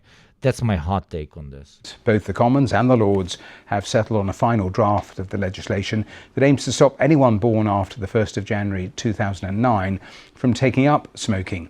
Well, I've been speaking to our health editor, Hugh Pym, about that smoking ban. Dude, us in the Balkans, we're rubbing our hands so fucking hard. We're kings of cigarette smuggling. We're kings of smuggling anything. But you know how much easier it is to smuggle cigarettes than almost anything else? Holy Mother of God. You know how easy it is going to be to transport cigarettes to places where you sell it to people for whom it is illegal to consume? Why, Hugo? Why is it going to be easier than anything else? Because if somebody that has been born before 2008 carries a big, like, clown-ass bag filled with 100,000 cigarettes, the police can't do anything to him, because he's allowed to have 100,000 cigarettes. Unlike the illegal markets, unlike markets for illegal drugs that are illegal for everyone, smuggling this will be relatively easy because you can get it into the country for free, and you can drive around town in your cab selling 30 fucking euro cigarette boxes to kids because they're now 30 euros, and kids want stuff not because they enjoy them, but because it's forbidden. And can't even imagine when these people start getting older, when they're 25, 30 years old or whatever the fuck, then the fucking aftermarket / gray market is going to go brr even fucking harder. You know, don't smoke, blah, blah, blah, but that's not the point of the conversation. I don't want you to do fucking crack, but I also believe that the war on drugs harms far more people than if we took money away from the war on drugs, legalized, or at least decriminalize the substance and invested that money in helping people who can't consume it just for fun to get off that motherfucking thing.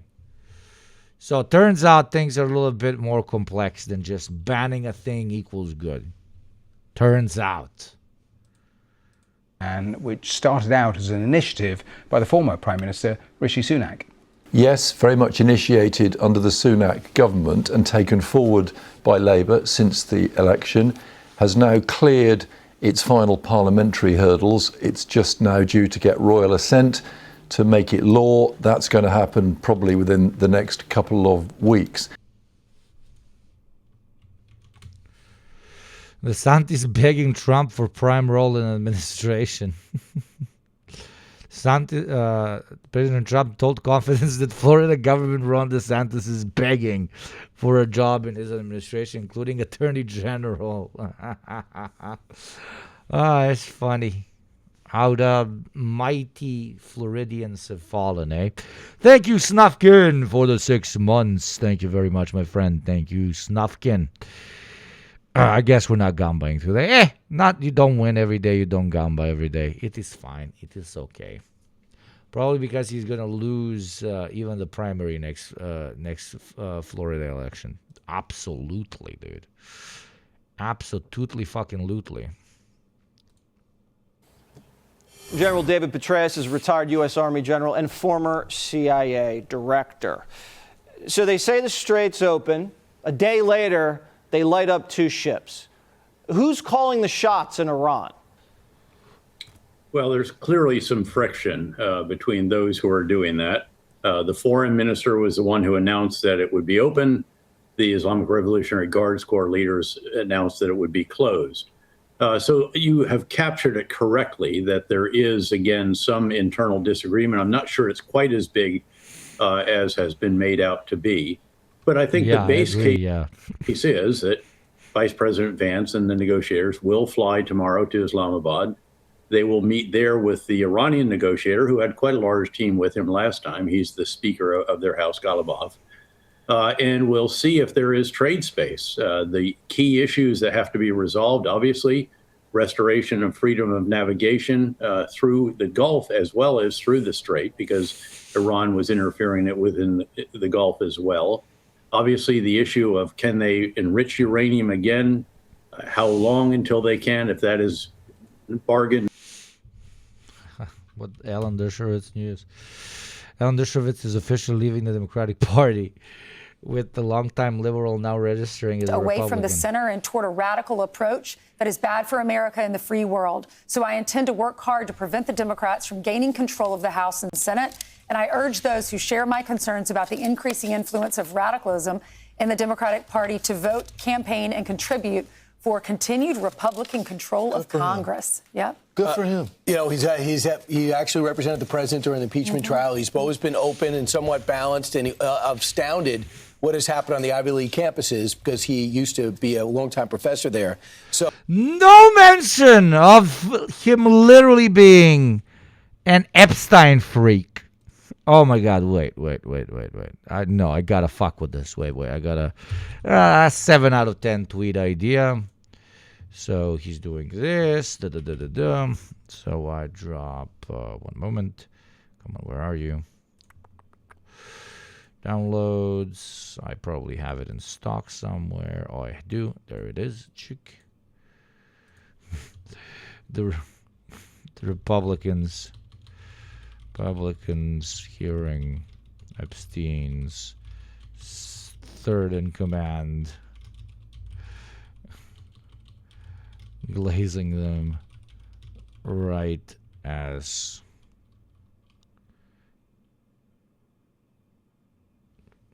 no. Meanwhile, the Republican reaction to having another Epstein affiliate join their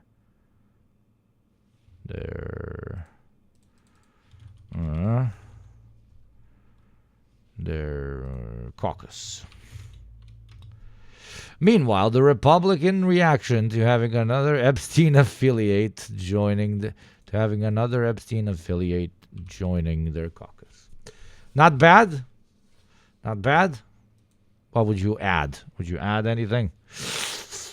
Post with me, my child, for we shall have another Dersh moment. Another Dersh. Meanwhile, the Republican reaction to having another. Meanwhile, the Republicans learning that another Epstein affiliate is. Meanwhile, the Republicans learning that another Epstein affiliate is joining their caucus. No opinions in chat. You're all so modest and quiet and tired today. Was there a lot of work today? Remove meanwhile. The Republicans learning that, there you go, angry banan. Welcome to the community. There you go. You're new and fresh. I don't know what's happening to my chat. Looks like I got a bunch of bots. Everybody's asleep. I'm cooking. I'm at work. I'm doing things. Pay attention to the streamer man. It's the streamer man that matters. If you don't understand I'm being ironic, you're fucking actually stupid. The Republicans learning that another Epstein affiliate is joining their caucus. Okay, that works. I'm mining. I actually believe you, Celestial Gecko.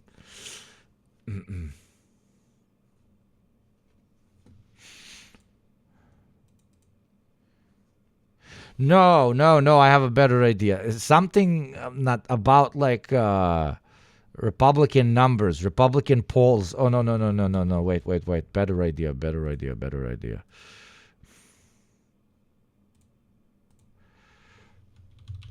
Republican approval rating, looking at another Epstein affiliate joining their caucus.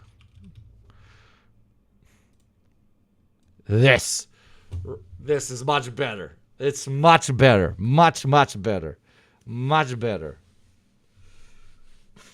Right? Much better. Because it's not like it plays at their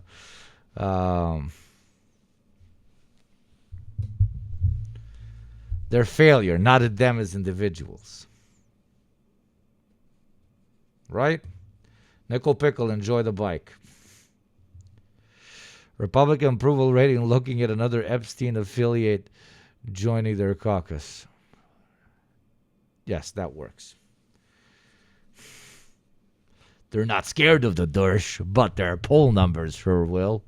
Dun-dun-dun-dun-dun-dun-dun-dun. Yeah, I don't see why they themselves would dislike it. The approval, though, yep, it's better. What's this? I would love to tweet with you guys. Because I hate tweeting by myself. Every time I tweet, it goes fucking very well, but I don't like doing it because I'm not in this for fucking likes. I find likes to be cringy. And not from like some modest perspective. I genuinely think it's one of the dumbest highs on the planet. There's much better highs. Just open a can of beer. By anti-Semitic, just I don't know, help out a bro. Just, I don't know, like, go for a walk. No, I live for likes. Okay, bro. By anti-Semitic incident, he means a high schooler put a flyer for Israel Fest on the urinal. No, I'm not joking. Westchester High School under scrutiny after disturbing incident tied to student-run event fly. It's fucking funny. Post to Blue Sky. I think I get banned. That's pretty funny. That's pretty funny. Anyways, chat, you know what to do. Here's the tweet. Here's the tweet, chat. Let's manipulate X.com stats. Let's manipulate the stats. DeSantis first began talking with Trump about an appointment last year after Trump was reelected. This is about DeSantis begging Trump. At the time, Trump was thinking about picking DeSantis to lead the Defense Department, but the president stuck with Pete Hegseth, then a Fox News commentator. Even so, sources said Trump would strongly consider DeSantis for the post if Hegseth left. DeSantis is 100% not interested in the AG job, but he would be interested in two things: War Secretary or Supreme Court. What the fuck are you going to do as War Secretary? Which would be his dream job, said another source familiar with the discussion. DeSantis and conservative Justice Clarence Thomas, that source said, almost have a father-son relation and would be a hell of a legacy team for Trump. Say hi in the comments, chat. Say hi in the comments. Say hi in the comments. Thank you for that, Cuphead. One of the last calls. Oh, no, we're not going to get it. Last calls for Gamba. No, we're down at 4.5. God bless, God bless, God bless. Now I'm going to start talking like this, brother. Because now I'm I'm a below 5K Twitch streamer, brother. I am become redneck. Over. What about the residual, Right, goodbye. It's the time to screw sheet metal into wood and dig holes in the yard. I fucking like you. 60% enriched uranium, over 1,000 pounds of that. But assassinating a few more leaders is not going to bring this issue to a close, I don't think. Do you think bridge and power plant? I'm thinking the Bridge and tunnel. Should we blow up Bridge and tunnel? New Jersey commute. Bridge and power plant. Is that something that they require? Yeah, I'm addicted to porn in a big glass of wine, brother. I'm an alcoholic. Goosted, you are a legend is what you are. Taste of before finally buckling. Because you look over the weekend, they're still clipping merchant ships. I think we have given them a taste of that already, very, very substantially, Jesse. We have taken out every manufacturing facility for components of their missiles and the facility in which they put it all together. So again, they've seen lots and lots of damage that we can inflict. And we have gone after some of that, which does, in fact, it literally fuel or energize the Revolutionary Guards Corps and the other elements of the regime forces. So they know what we can do. And again, that does matter to them. They don't want that, but they're also trying to figure out how much can they give on these other issues that traditionally have been very, very difficult to negotiate. Well, how do you give and keep uranium? The president seems dead set on either seizing. Yeah, because it's not a real request. The best part about this war, which is a disgusting thing to say because there's nothing good about a war, my dear friends, is that the consent manufacturing machine of the United States genuinely does not know what to do. They don't know what to do. Every move was more insane than the previous one. So they don't know what to pitch you. Okay? First, they were pitching you oppression and were doing regime change. Now that they understand that the regime change is not really an option, at least not a practical one, because the Iranians have a system in place to continuously rotate them, they're not pitching you that. A quick war, blah, blah, blah. They're no longer pitching you that. Complete annihilation of their infrastructure, military infrastructure. They're no longer pitching you that because everybody is feeling their wallet becoming lighter and lighter because of the oil crisis. It's fascinating because they don't know what to do. And on the other side, the info they're getting, the gaslighting they're getting from the White House itself, the State Department itself, is also wacky. So they don't know what to agitate for. You understand what I mean? Even Fox News does not know what to agitate for. They're confused. They don't know what to agitate for. Absolutely no fucking idea. So they just scream into the void. That's it. Yo, motherfuckers! Welcome in, Raiders. Welcome in, Raiders. Welcome in, Raiders. You caught me at a brilliant time as I was ranting about consent manufacturing. Thank you very much for the raid. Thank you, Sean. Shout out to Sean. Go follow Sean. If you don't, you're fucking weird. Hope you had a lovely stream. Welcome in, Raiders. If there was ever a time to oil up this thick-ass Hormusi, it would be now to make all our beautiful, beautiful new chatters feel as welcome as possible. Those of you who do not know about me and are confused by the mask, I wear a mask because it is relatively unsafe where I live to preach about politics. It's number one. Number two, where do I live? Not in the States, not in the West. I'm a little Balkan boy, and I am very left-wing. So left-wing, I only have a left arm. Look. Oh, no, there's another one. And we talk about politics, philosophy. I have a formal background in both, and we have a good time. We also drink sometimes, and we engage in ethical gamba and slight levels of degeneracy. So if all of that sounds dandy to you, click that follow button. If it doesn't, then still click that follow button, but don't watch because it still improves my stats. Welcome in, welcome in, welcome in, welcome in. It militarily or negotiating 100% of an extraction. Also, Balkan posting. Don't forget Balkan post 24/7, my friend. Do you think it's worth putting American lives at risk to go in under fire and take it? Well, I think there are other ways of doing this. Again, the International Atomic Energy Agency, if we get a good deal, we trust. He's like Niko Bellic. If you stream, that is like insanely racist. But God bless, dude. Do your thing. It's like Brinkel has been on a. He's been on a. On just on a. What's it called? On a. what? He's like that other person of his same ethnicity. But if he was in this place, motherfucker goes into a German stream. He's just like Schwarzenegger, but streaming. He goes into a black dude stream. He's just like Denzel Washington, but he does the streams. Oh, God. Them, they have had intrusive verification in the past. You're absolutely right that they lied to us and to the inspectors, but we have had very good, as it's called, insights into what they're doing in their nuclear program over the years. Keep in mind that the Israelis stole the entire library, if you will, of all of their research right out of my God, ceasefire is expiring. I repeat, ceasefire is expiring. Iran State TV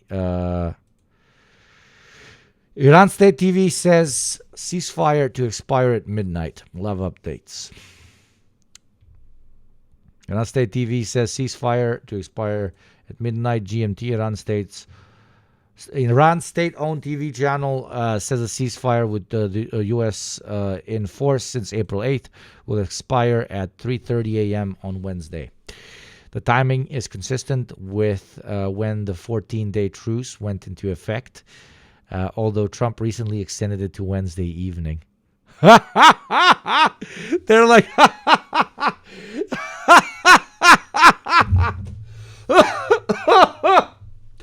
Trump's extending it to Wednesday evening, and they're like, nah, motherfucker. And they're being gentlemen about it, and they're fucking, and they're being gentlemen about it, and they're saying that it's going to stop exactly on time. Dude, nah, fam, that's fucking legendary, dude. I'm getting. Somebody needs to scare me. I got the hiccups. Oh, God. Donald Trump is like, I will give you a little bit more time. Think about it, young Padawan. Don't worry. I'll give you another day. And young Padawan will be like, yeah, eat my fucking dick. I just found the sloppiest of slop music channels. England scared yet? Scared you out. Someone give 200 subs, that will scare him. Oh, yes. That would scare me so much, Chad. I would be so terrified. And we could also combo those 200, which would be an incredible moment. Your fiancé is pregnant with octuplets. Yes. Why do you have a Yankee gun? No, I have normal guns. This one is not a real gun. That's why I play with it on... it's a very good replica. That's why I play with it on stream. Back there, I have a real... Actually, is that TOS? No, it's not real.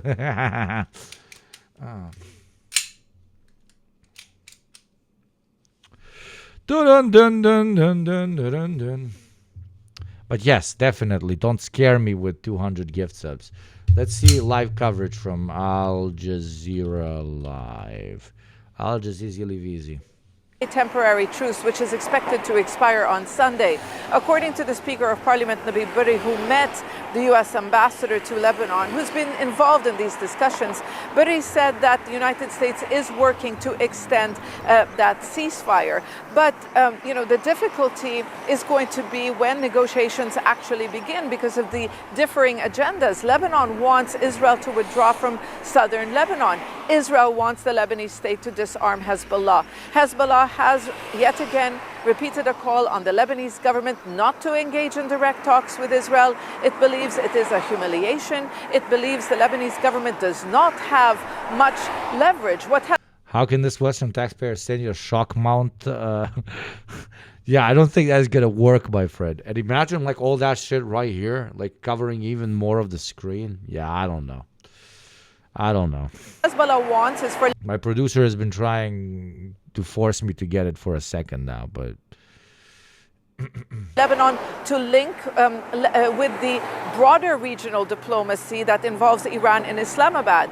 Hezbollah, of course, being an ally of Iran, believes that this will give Lebanon more leverage. So there are internal divisions in Lebanon. That ceasefire is fragile. There are some violations. Israel continues to demolish homes in towns and villages across the south. And many people who don't have... Sorry, I'm an audio pervert. So am I, my friend. So am I. Don't worry. I have a whole... This is a system for me to have headphones in here that are wireless, but that are also wired, and that they have the whole fucking thing. So I can listen to everything even when I'm in the other room, etc., etc., etc. But for some reason, this thing does not take shock well, right? And this table, which is an incredibly high-end table, arguably the best one you can get from Secret Labs, the one that goes up and down, has all the cables inside over there. It also, like, smallest touches on it, you can hear. So there's a bunch of stuff there when it comes to external noise that I can't really do much about. Unfortunately, I'm completely on your page. Maybe I think I need to figure out a better this thing. Even though when I was buying it, I literally, thanks to all the oil from chat, I always go and I'm like, give me the best one. Maybe I should look at another microphone, but this is like what JT recommended a while ago and that I've been using on a podcast that gets literally hundreds of thousands of listens for each episode. So I think that those people are okay with it. So I don't know. It's a weird thing.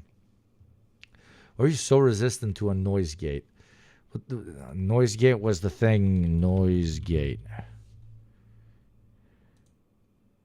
Where am I supposed to plug another useless device, bro? A noise gate. This already has a noise gate on it. Here, like on the other side. There you go. Like, there you go. You move it around. And it gates it.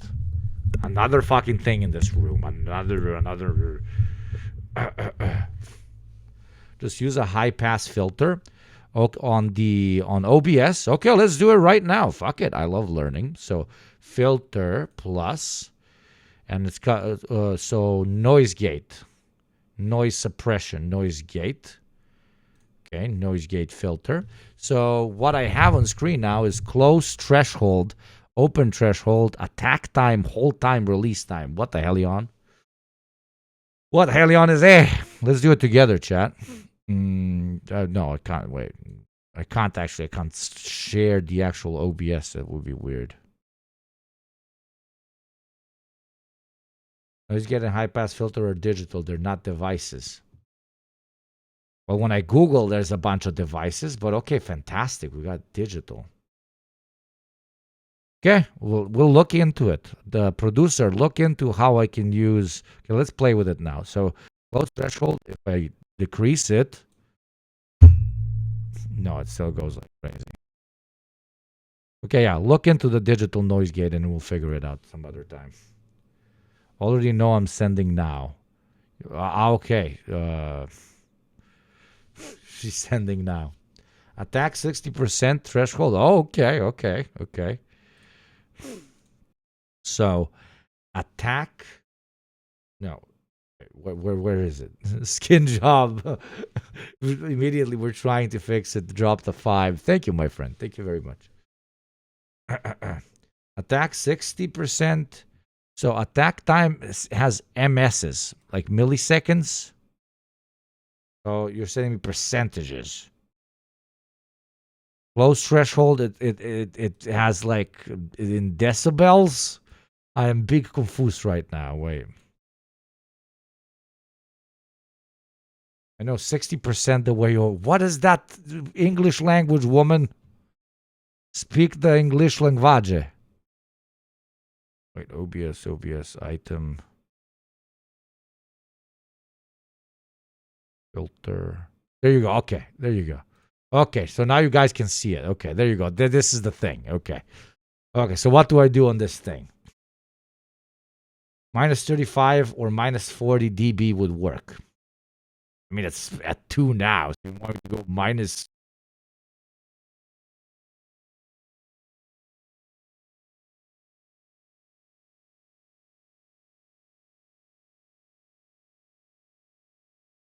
So how do we feel about the Ottomans here? I don't know. imperialist mass murderers, colonizers, all the classics.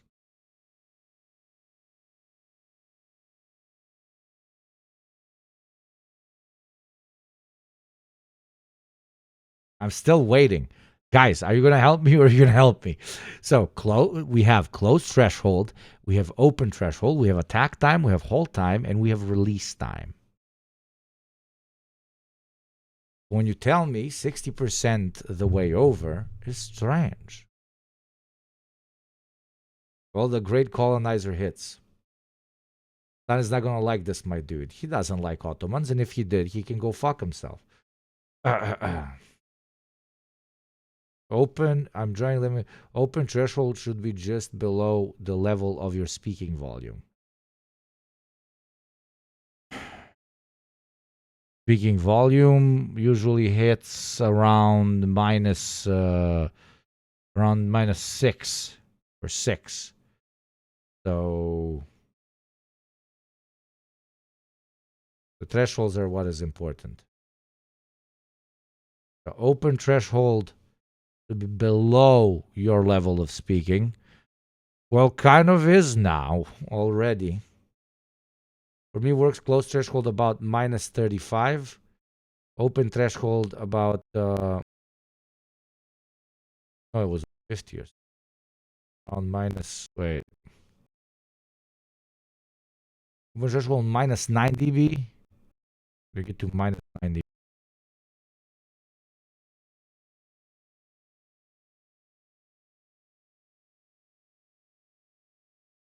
Okay, now can you hear me? Ooh, I am a big speaker.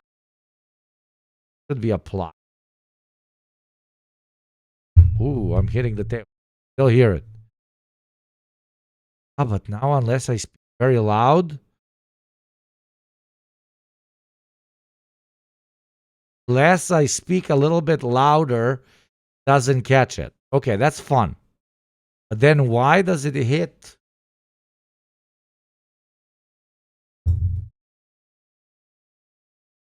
I am currently hitting the table.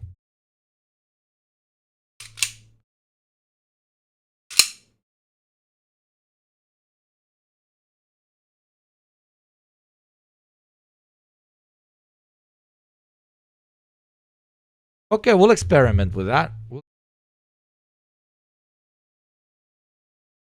Lingo Producero. Thank you, though, for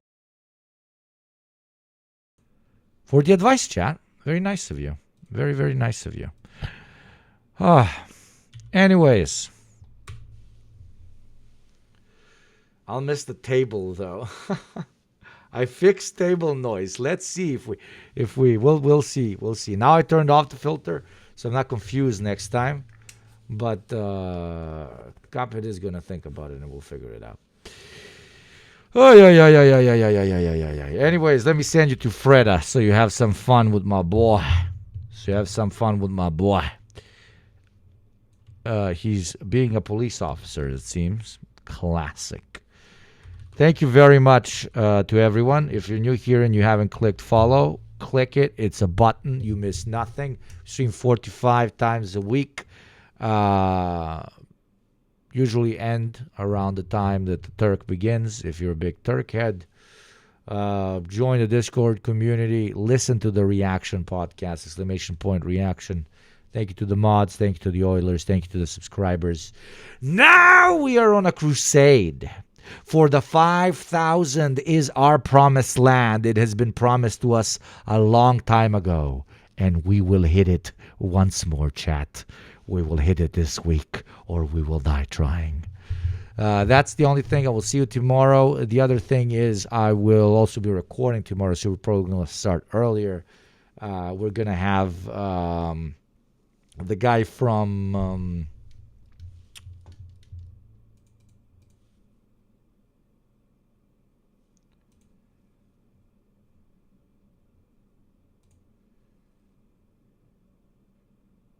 From Majority Report. Yes. Now, have a great day. And see you tomorrow. Bye-bye.